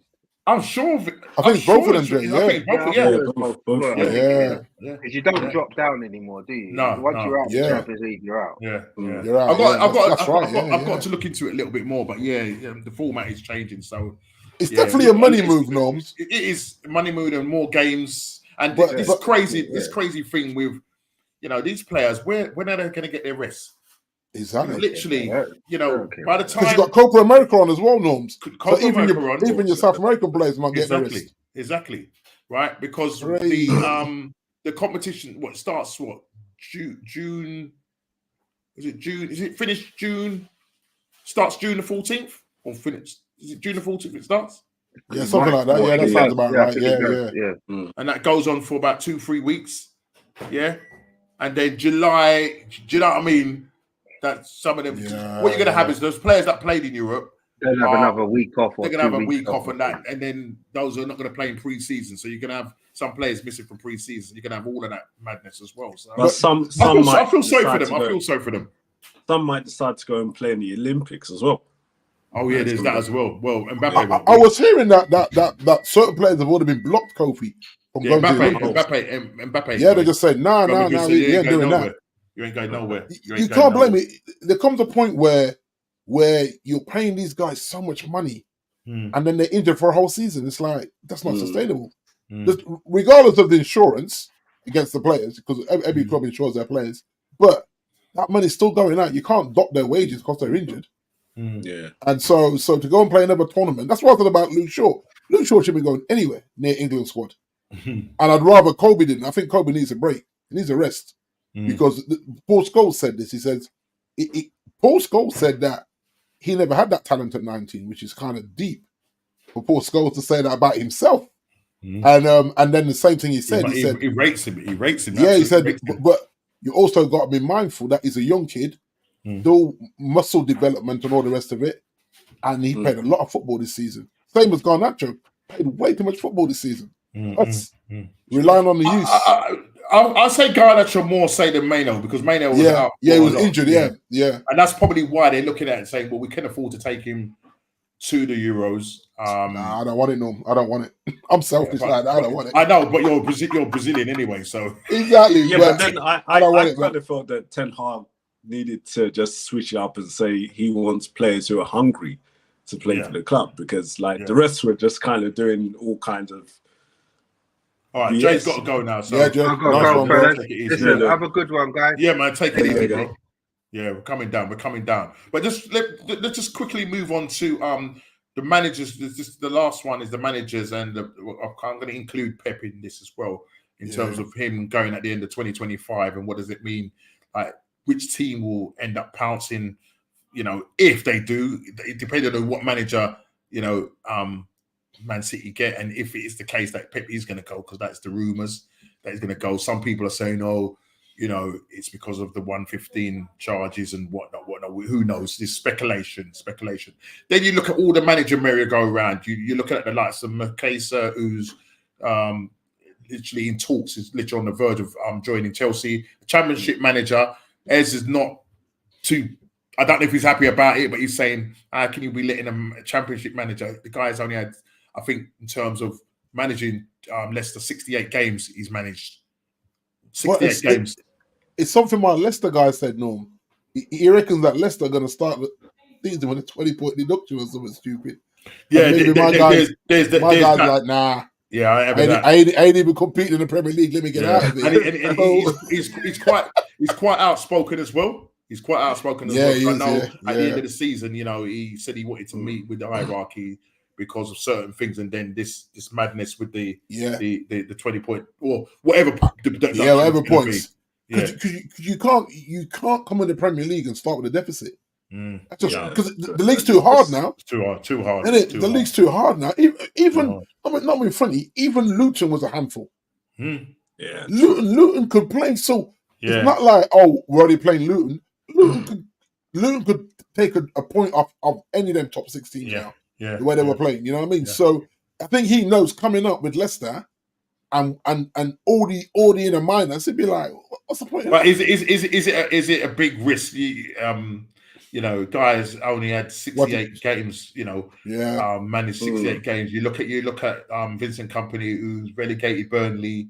They've paid out his 10 million buyout, whatever it is, clause to buy him out from Burnley. He's now the new Bayern Munich manager. They said they want to take a chance on him because the type of football that company plays is the sort of football that the Bayern Munich hierarchy feels that he could do a job with better players. Because obviously the players that he had there, they won the championship, and they played great football and everything. But you came up to the Premier League, and I know D, you've been banging on this all season. The fact that he hasn't been supported. So one of the best players. Yes, Mr. Scott in the future, bro. How you doing, man? Long time no see, man. Hope you're well, bro. Good to see you. Good to see you, brother. Yeah. What are your thoughts with all these managerial changes? De Zerbi, we don't know where he's going. Pochettino, Eric Ten Hag, we don't know what's happening there. No, still not hearing any definite noise there. And as I say, you've got what's the guy who's gone to Barcelona? Hansi Flick has gone to Barcelona. Someone I looked at, he's gone Barca, Golf. Wow. Yeah, he's gone Barca. Because for me, this was someone that I spoke about middle of the season, saying, yeah, that's right. Maybe Hansi could come and do a thing. Yeah, because I think you would have gone for him then. But if you look at it right, this is typical Man United again, Cole. Because the thing is, you let all these rumours, all the media hot up the stuff before the FA Cup final. Yeah, and here we are on Wednesday, nothing. The thing is, he was linked when the two. I'm talking about 2 seasons back now. Talking about, he was linked with a lot of managers. Pochettino, because remember Pochettino. That's right. Yeah, Poch was on it. Was out of work. Yeah, he just finished the PSG. So there was this news: is he coming to Man U? Then you had the Flick. Then you had obviously Mr. Eric Ten Hag, and now a lot of people, because I remember seeing the sort of football he played with Ajax. I was thinking, if Man United get this guy, we're in trouble. Yeah, that was my thoughts. We're in trouble. Yeah, and when I what's this? Oh, sorry. Yeah, congrats to deal with what Arsenal could not. Yeah, I've got to absolutely agree with you. But you know what? I think that United can take a risk and go for Tuchel. It might not be everybody's cup of tea, but you know, he falls out there. But he wants the job. He wants the job. But he wants the job. It's whether Ineos is gonna. It's whether Ineos are gonna go ahead with it. And the thing about it, going into this job, he has to understand that I don't know if there's going to be that kind of money to spend and get the players in. You know what I mean? Yeah. You know, with Ineos and Ratcliffe setting down these ground rules, he's my man. You know what I mean? He could be coming into a bit of a whirlwind there. You understand? So I don't know. I don't know. It's something that Jay said. You know what, when he posted the the rigid rules that they want to try and stick to players in the 25, all these sort of things. And I said to Jay, like, these mans are not giving another manager no 400 million to blow. Because I think I said it quite a few times. We gave him Fergie power, and you can't do that anymore. Like, the days of Fergie and Wenger, them days are over in football. You know what I mean? Your technical director, your director of football, you sit down and you three decide, and maybe them two got a bit more power than the manager when it comes to the purse strings. You know what I mean? They're trying to look after the owner's money the best way they can, as well as strengthen the squad. So it's going to be interesting to see if he stays, because if he stays, they're taking some power away from him in Norms. He may not like that. He may not like that. Ten Hag might say, actually, because if you think how bold he's being, Norm, he said, listen, anywhere I go, I'm going to win something. That's what he's saying to Man United. Find me if you want it, because wherever I go, I'm winning something. It might be against you. And I was like, oh, he got chest now. You know, once he gone from stammering to chest. And I'm saying, okay, I see you, Eric. I see you. It's a funny one, because I backed this brother until I just saw the foolishness in the press conferences and the teams he was playing. You're still picking Rashford when Ahmad is cooking. It's like, and that's what I said to Jay. I thought they did Ahmad dirty in the final. I think Ahmad had done enough to get a start. Casemiro didn't even get on the bench, did he? No, I think he's injured now.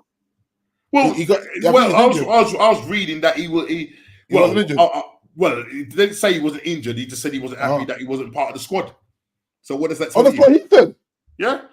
Oh, I thought he was injured because he wasn't even in a tracksuit. I know, but that's he was in a tracksuit, wasn't he? The news came out that he wasn't happy that he wasn't in the squad. Now, whether he said it or not, or it came up, noise come up from. Well, which tells me then, Norm, he's probably on his bike. Probably. He's probably on his way then. If they decided that for the biggest game of our season, you wasn't going to let him suit up, then maybe they said, we're already going to do. I mean, because I suppose was there news out there that he was injured? I don't know. No, I thought it was strange. I did think that when I saw the lineup, I thought, no cats. I'm thinking, you've been playing him out of position all that time, and now he don't make the FA Cup team. Yeah. And then I said, I think that was me just saying he must be injured after the man sacrificing his career. There was nothing that came out to say he was injured. So, that's even worse than Norm, isn't it? Yeah. If he wasn't injured and you forced him to play centre back for all them games, and then come the biggest game of the season, he didn't get a nod. Yeah. Wow. Cove, what's happening with Darwin, mate? Noodles. I mean that is a for sale, Cove. Is that true? Barcelona? I don't know if he's up for sale. But I don't think he's going to be the main striker head in the team for this forthcoming season. I think, it might just be because obviously we don't know what Slott's plan is going to be, and he's going to look at that squad and say, you know what, there's going to be some that he's going to favour, and some that he's going to just say, you know what, I need better finishers. So I think Darwin might be a bench player. He's done well off the bench. That's the thing. He's done well off the bench. So I think he's going to hold him. But I mean, the Liverpool fan base have been giving him some stick over the last few weeks. You think Salah will go central? To be honest, I want him to try that central role. Just for the forthcoming season and beyond, but then we don't know whether Salah's gonna take the Saudi money. So that could be another thing. Well, this is it. It's still hanging up in the air at the moment. I think what will happen is this: once the window opens, the speculation will intensify, and you can bet your bottom dollar, yeah, them Saudis will make some noise. I'm sure they will. And I suppose even Diaz looks likely that he's going to go. That's another one. Yeah, I heard he's linked with. Yeah, I heard he's linked with Barcelona as well. Yeah. The agent is like pushing, and I think Diaz's father's like kind of let's go to Spain. So, is that the Klopp effect though, Kof? You think? Is that the what? Is that the Klopp effect? Leaving Klopp going. Yeah, turn their heads a little bit. That's another thing because like look at Trent. Trent's contract is up. Real Madrid. Wow. Yeah, so it's going to be a difficult summer. Yeah, there is going to be an awful lot of speculation when it comes to especially those three players that you mentioned. Because I've been reading up on it as well, and if any one of those clubs come knocking, Barcelona, I'm sure Diaz's head will be turned. And the fact that listen, everybody wants to play for Klopp. You get me? But it's Klopp that's coming in. Yeah, final manager comes second 2 seasons back. 2 seasons back, and he's got to prove himself. But they did say the sort of football that he does play is very similar to Klopp. And even in his press conference, when you listen to him talk, if you close your eyes, you think it's Klopp's talking. He's just kind of very straightforward. Do you know what I mean? Yeah. Like if he's asked a question, he says, "Well, what do you think?" You know what I mean? Why you asked me that question? You know what I mean? And I was thinking, this guy's got a bit. But then the thing is, I feel the Liverpool fan base, they obviously like with Klopp's urgency and drive to celebrate with them. Yeah, that's gonna be DOS. It's gonna be something. Okay, so the thing is, Slot is not Klopp. Okay. And he's got to come in there and build that relationship with the fans. Right from the offset, Klopp came in and you could see what he's doing because the first thing he said, you've got to understand what Liverpool are about, the area. You've got to get in with the community. Now Slot has to do that, and he's got to be a part of that, and that's the acceptance that because Klopp is like one of their own. Now, Slot has got to come in there. Now, it's going to take a bit of time because he's a new manager. They've had Klopp for 9 years. You know what I mean?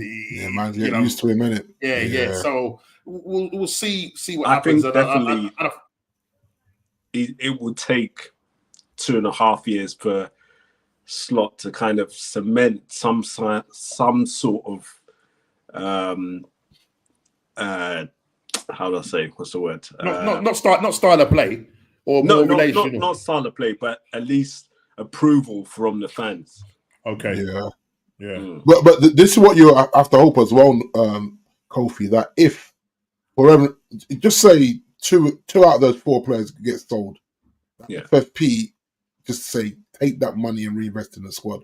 What you don't want is a new manager to come in, lose a couple of key players that were that were decent. You got some good money for them. Just say, for argument's sake, one of the strikers goes and Salah, and just say you make what 80-90 million.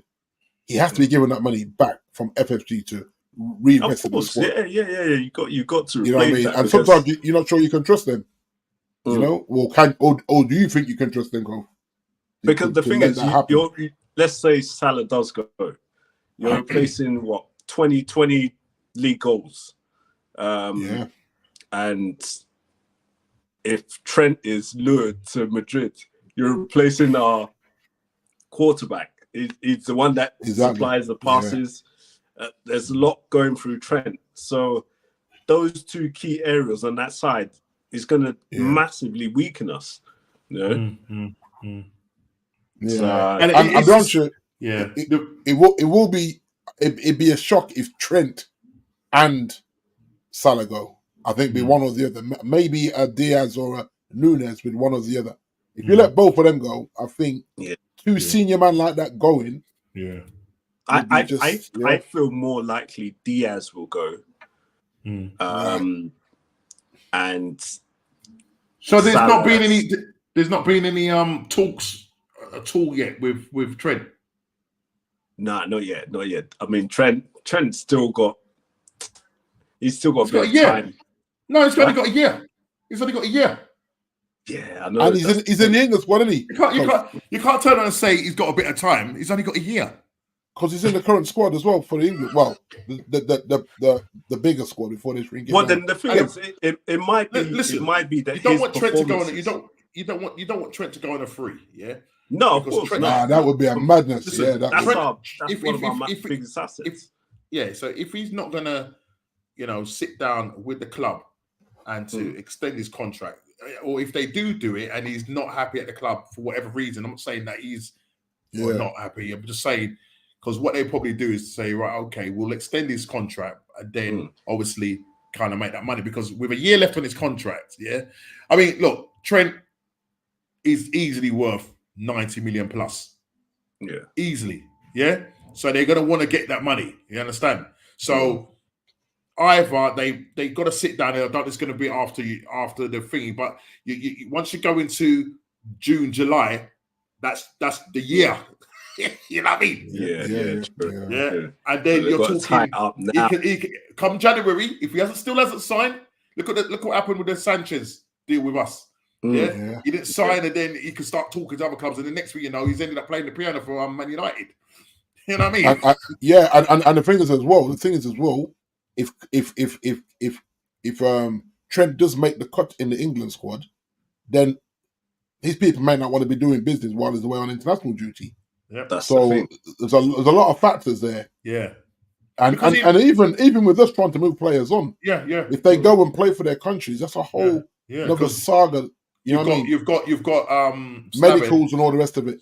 Yeah, you've got Maguire, who's pushing hard to get back in. He's even missed his family holiday for that. So you know what I mean. He's trying to push hard to get back into the England squad. I actually think Maguire stays. Norm at Old Trafford. I think he will because Varane's definitely gone. Yeah, and what's name is retiring. Evans is retiring. Yeah, Evans. So that's two centre backs just gone. Yeah. So the only real senior centre back is Maguire and Leacher. And Leacher, yeah. And then you've got the other youngster who dipped in. Kim Wabi. Yeah. But I look at that and say there's no depth there because now Lindelof is Lindelof going? Oh yeah.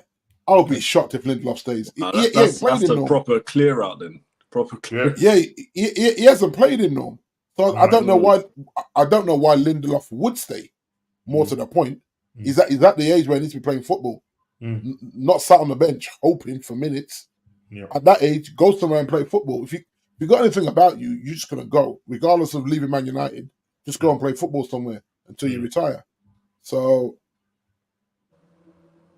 Harry's not the problem. Played well the majority of the season. Is that? Listen, what do you say to that, D? Because listen, at the beginning of the season, he was literally a target in terms of the fans going against him. But when you check it out, when he did come on, all right, obviously injuries and the fact that at the start of the season, we thought he was going. Yeah, he wanted to go, Norm. Yeah, he wanted to go, but then, you know what I mean? But he wanted the money to go. Yeah, he was I'll go, you pay me 15 million and I'll go. Yeah. So straight away, that was telling you that maybe he's not as loyal as I thought he was. Because remember, there was a talk of, I'm going to stay and fight for my spot. And the thing is, even in, not being funny, and I hear what Scott's saying, but he played majority of the season and we finished 8th with a -1 goal difference. Boom, the mic is dropped. You know what I'm saying? He's not as good as he thinks he is. As well as we might say he played well, that back line, regardless of the injuries, that back line with a goalkeeper, shipping goals for fun. Goals on target for fun. Yeah. So conceding shots, yeah. And then this is all my benchmark. The teams above us, and if you take Villa out of it, and maybe Tottenham, who does he walk into starting lineup? Out of Arsenal, City, Liverpool, none. Chelsea, maybe Chelsea, and I don't think Chats would go anywhere near him. No, This is what I'm saying, is that, we can say, Harry did a job, but he did a job at us finishing 8th with a -1 goal difference. Yeah. He was the best. He was starting regular. No, I was going to say he was the best out of a bad bunch. He was. There you go, Norm. Yeah. Right there. No, it's true though, and that's not being horrible. Yeah. Is that if we're trying to catch up with you guys, Norm, Harry probably ain't it. Yeah. True. It's good for England in the system, but the way we want to play, he doesn't want the ball. And then he doesn't want to get on. When he gets on the ball, he's going to run to the halfway line, go sideways or backwards to Onana. Yeah. And so it's like, you saw what Leacher did, Norm, in those last couple of games there. Yep. You're like, God, we've missed this guy. Goodness. Yeah. And so that's why I felt sorry for Ten Hag in the sense of you lost your best defender. Him and Varane. Obviously, Varane wasn't fit. Do you think Leacher is injury prone though? Now this is my doubt now, Norm. Because I tell you why. Because that last injury was his own fault. Reckless tackle that injured himself. You're like, bro, you didn't need to make that tackle. The ball was going out of play, but you still went in there because that's your mentality, your physical. Yeah. You're letting them know. But so even he has to be sensible now to say, I messed up my season with a bad tackle on myself. And so I don't trust him. I don't trust Luke Shaw to stay fit. And I don't trust Leach to stay fit all season. So, and then, like you say, Johnny's saying, guys, thank you. I've enjoyed the time. Remember, Johnny's won everything with us now, The FA Cup was anything that was missing. I didn't realise he was around for the Champions League. Yeah. He's decorated. I'm thinking, Europa. Won it all. Is what Europa, Super Cups. All of it, yeah. All of them, so I understand him. Because remember, he only came to just stay in shape. He didn't really come to play. No. Before you know, we're playing Evans practically every week. You know what I mean? Yeah. And so I look at that and say, there's a lot of rebuild there, Norm. It's kind of worrying, to be honest with you. Because we've not been good in the past at getting things over the line quickly. And I think this season we have to, before they all swan off to their different teams and all that. Yeah. And then you still got the Sancho and the Greenwood thing to deal with. Yeah, Sancho, Greenwood. I mean, Donny van der Beek. Oh gosh, yeah. Still on the books, Norm. It's mad. It's a headache. It is, yeah. Okay, let's just before we go into the fantasy prediction league, because obviously Ez was meant to do the forfeit this week. Come on, Chili's, isn't it? But man is away again, so we forgive him. But he's a busy man, is that is. We're waiting for you. We're waiting for you, bro. We're waiting for you. Just quickly, obviously talking about the managers and this rumours about Pep going at the end of the 2025 season. Yeah. Do you think that is the case, or do you just think it's paper talk, or do you think he's won everything that he can with Man City now, 4p, or does he want to go on and do a 5p? And if he does go, who's the team that is? And I'm probably being a bit presumptuous here, because at the end of the day, do I think that Arsenal are going to go in and take the spot of Man City? There will be a drop off. Whoever Man City get, there will be a slight drop off. Yeah. Will the players that are currently there with the new manager after 2025, will they be around? I mean, there's a clause, I think, in Haaland's contract, buyout clause that he's got. Real Madrid might look at him. Do you know what I mean? There was talk about him. I think last season he was linked with Real Madrid, and that he was going to sign a new contract.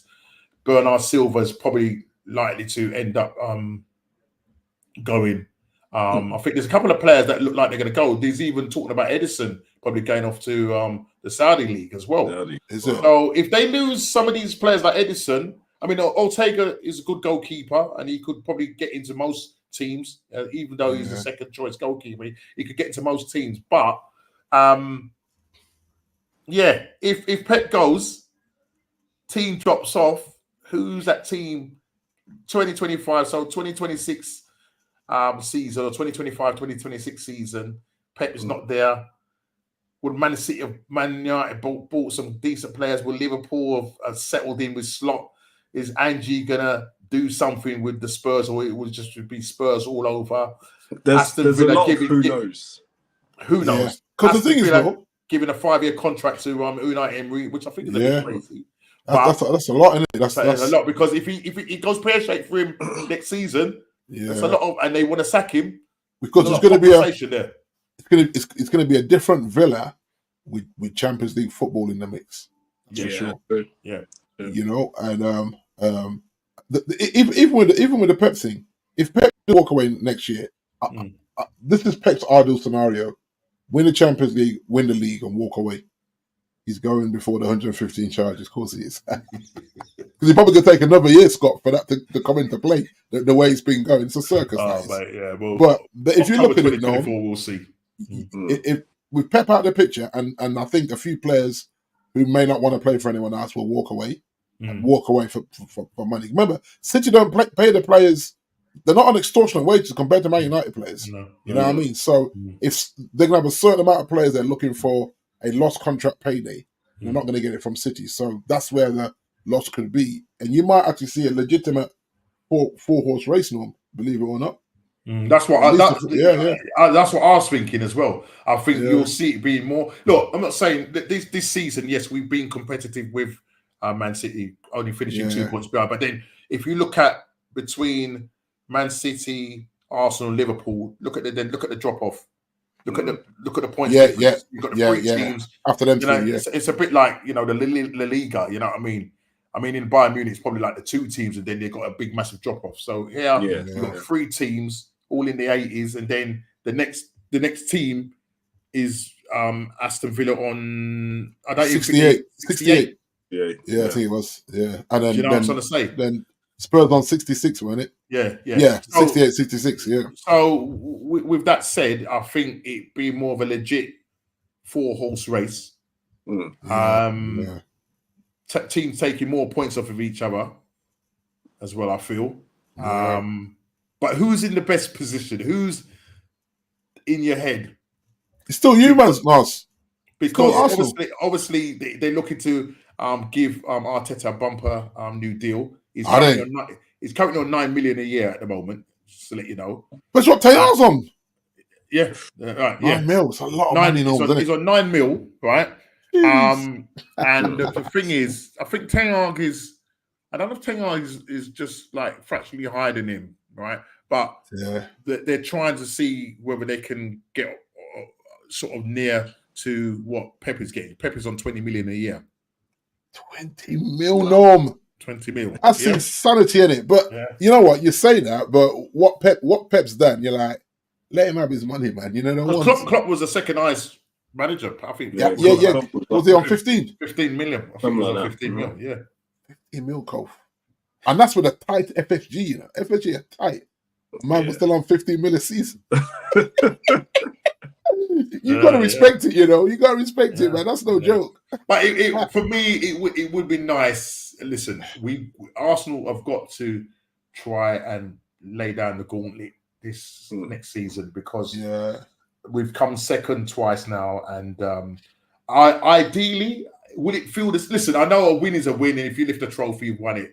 But some people will say, "Oh, it's a bit hollow." Or the finger might be pointed at us now to say, if we go on and win the title when Pep is not there, we only won it because Pep weren't there. Do you get what I'm saying? It's a bit like people say with Liverpool, you only won it because nobody was in the stadium, and there's an asterisk over Liverpool winning it because it was COVID year. Do you know what I mean? There's all these things. Yeah. But at the end of the day, you know, it is what it is. But no, he still went. He's like Pep was still at the helm when Klopp won it. So I've still got to give Klopp some prop that Pep was there. It's not like Pep had run away or got sick, took a season out. He was there, and they mastermind one Premier League title in 9. Yeah, in 9. Yeah. We're in the conversation. How do you feel about that, Kofi? How do you feel about that? In the conversation, we've won the Premier League. No. No. As a Liverpool fan, do you feel like you were shortchanged by Klopp because of what was promised and what was actually delivered? When you look at Klopp's win percentage, Klopp only won 60% of his games. 60. Is that poor? I don't know. Is that poor? That's good. Well, Pep's got like 75, 80. Wow. So there's a big difference. And there's other managers that have won the league who've had a better win percentage. Wow. Yeah, but even Arsene Wenger's win percentage is better than Klopp's. Yeah, 100% because he's won 3 Premier Leagues. Oh, for real. As well. You know what I mean? On top of that. Yeah. But yeah, I mean, but as Dee said, do you feel that you've been shortchanged?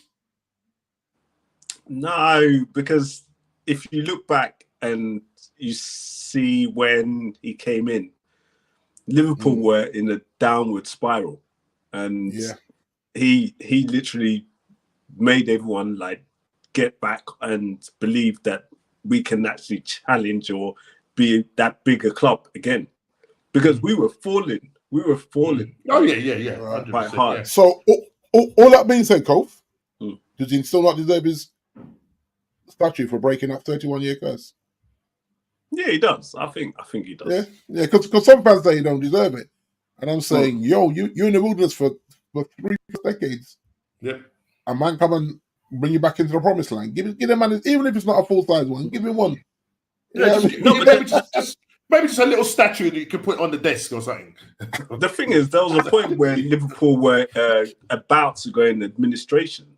Yeah, I remember that. Yeah. Like, if it was that was under what was the 2 owners? The Gillett. Hicks and Gillett.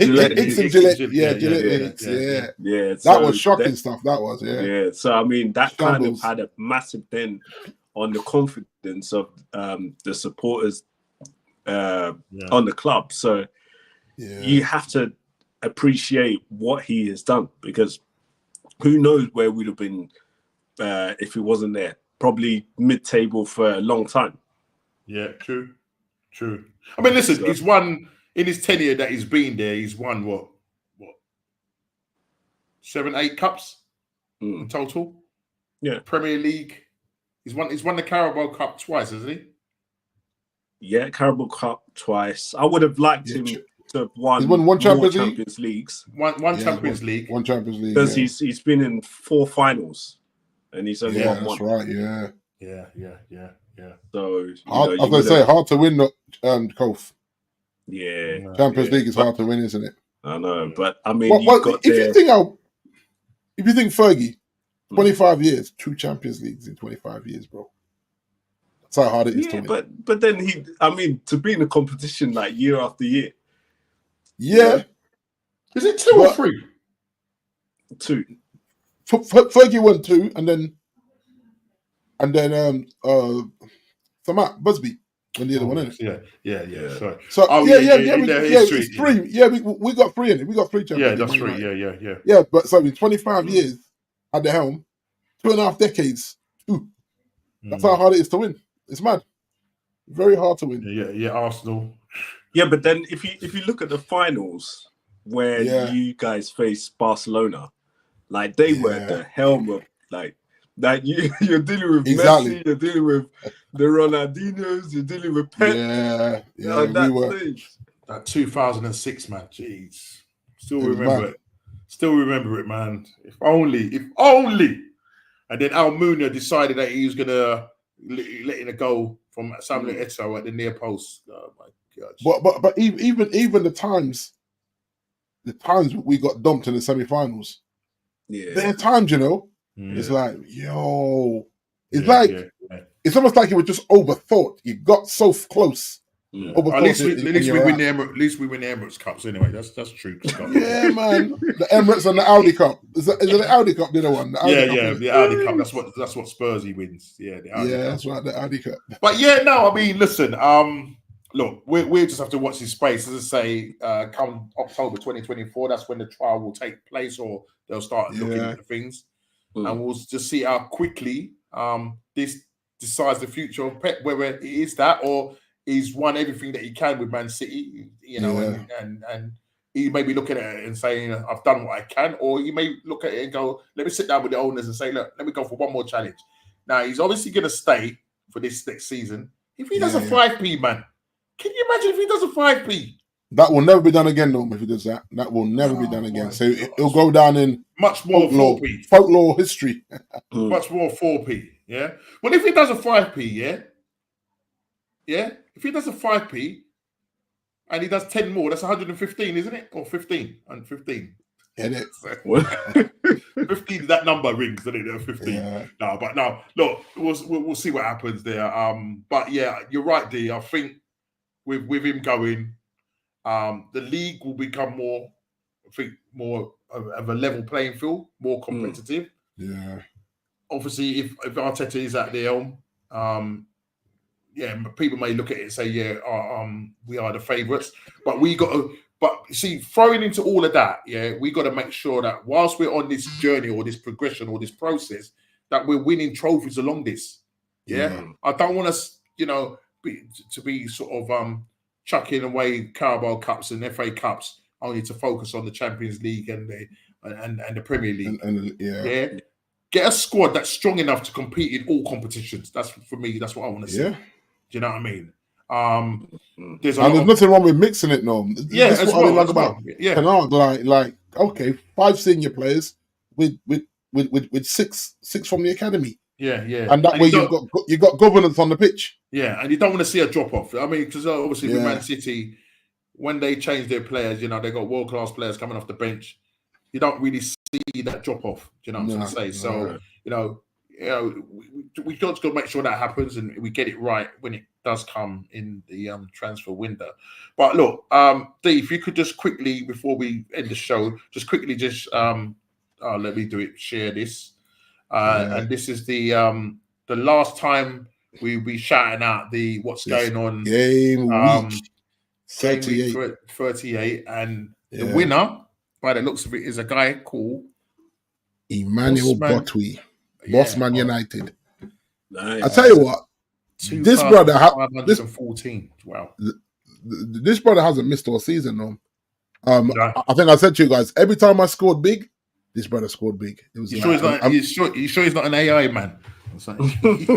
Wow. Well, the thing is, it's very hard to do, Norm, just because of the way teams started to rotate the squads a lot. So sometimes I would have Haaland, and Haaland's on the bench.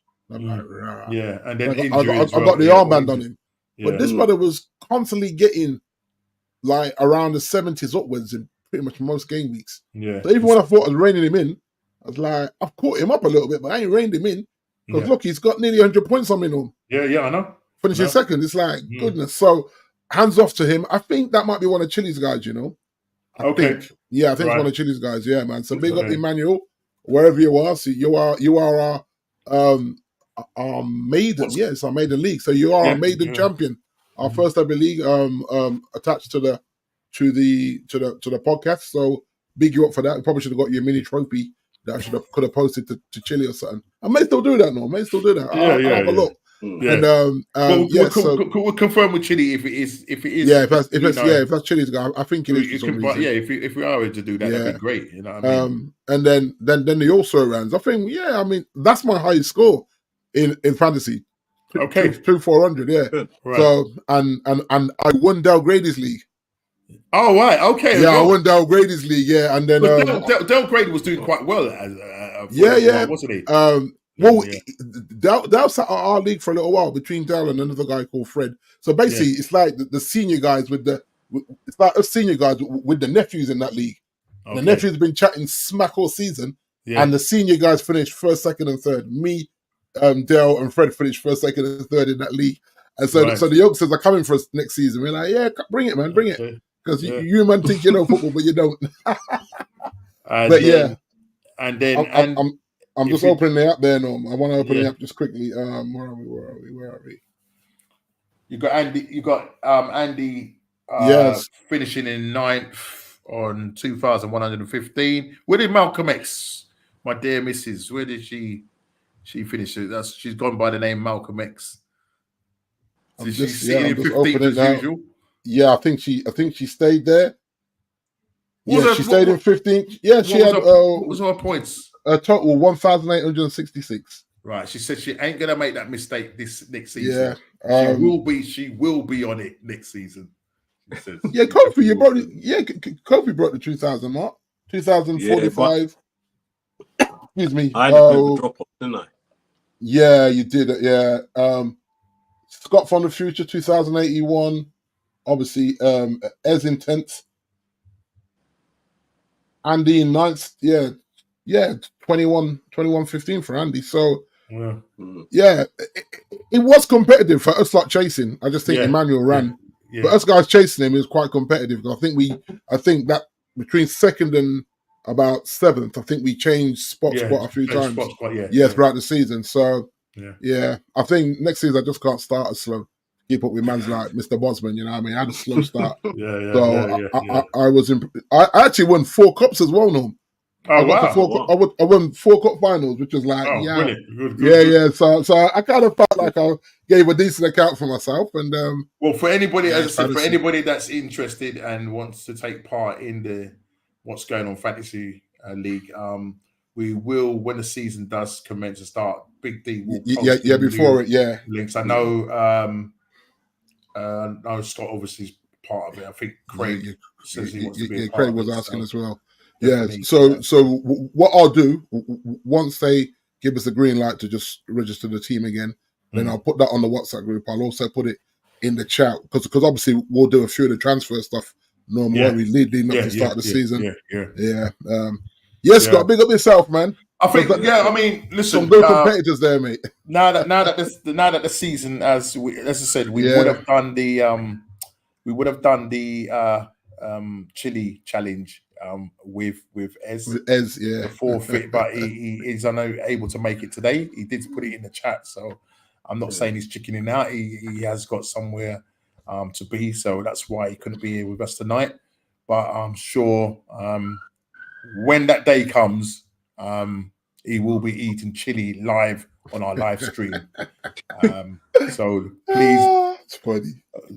please log in and tune into that show because we want to see his mouth burn. Yeah, we want to see his mouth burn. But it's been a fantastic season, even though Arsenal fell short yet again. Big up to everybody, especially the podcast panelists. Big D, Mr. Kofi Slot now, not Kofi Clock now, Kofi Slot. Kofi Slot. Ez, JP and Chili, who's not, he was in the chat, but not on the show tonight. Big up to you guys for your support throughout the year. And big up to everybody in the chat that supported this channel throughout the season. Really thank you for your support. Really appreciate it. Big up to you, bro, being constant every week. Yep. The work doesn't stop. Norms. Doesn't stop. And also, I'd like to big up my godson, Naaman's son, because he's done a great job with the graphics and our links. So big up yourself, Anton, if you're watching or you're seeing. He's done a great job with that. Big up to my son with the graphics and everything. Is the tech man, Norm, and he brings it all together.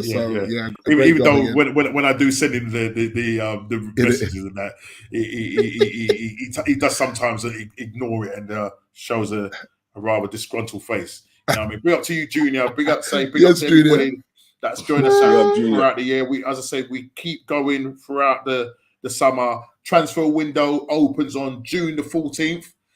Who will our teams be in for? Will there be more managerial changes? It's a massive season. Next season is going to be, I don't know, in terms of the transfer window, whether it's going to be a massive one or not, of teams our clubs got the money to spend. Who knows? Plus, we got the Euros. We got the Euros on. We got the Olympics on. There's so much happening. It's a lot in it, Norm. Yeah, so much happening. I'm going to be in Grenada. I'm assuming that's Grenada in 5 weeks. Is that right? Is that Grenada? You said, I'm going to be a granddad. No, a granddad. You can be a granddad. Sorry, mate. It's great. Congratulations, Scott. Good stuff, my friend. Scott. Good stuff, for the granddaddy. Mr. Granddaddy. Yeah, Mr. Granddad, take the baby now. That's it, mate. You know what I mean? Start again. Start again, man. It all starts all over again. But big up to you, man. Big up to you. Big up to you. Your daughter or son who is giving you a lovely grandson or grandbaby. But people, it's been a pleasure. Please hit that like button, subscribe and share if you are new. And we go again. As I said, transfer window opens on the 14th. The things that happens during the summer, things do go a bit quiet and stuff like that. So the content will be probably a shorter format because obviously, unless something big happens, then like Tenor getting fired. Yeah, Tenor getting fired. Listen, there's so much to talk about. There is so much to talk about. Grandpappy, yeah, Pappy. Grandpappy. Yeah, but listen, it's been a pleasure, guys. Take care. Yes. You take care. Have like a and blessed subscribe. Yeah, man. Blessed week. Craig, look after yourself, mate. As I say, man. Prayers Craig. going up for you. Rest up well. Get well soon, and we'll see you very soon when you're out of the hospital. Take care. God bless. There you go.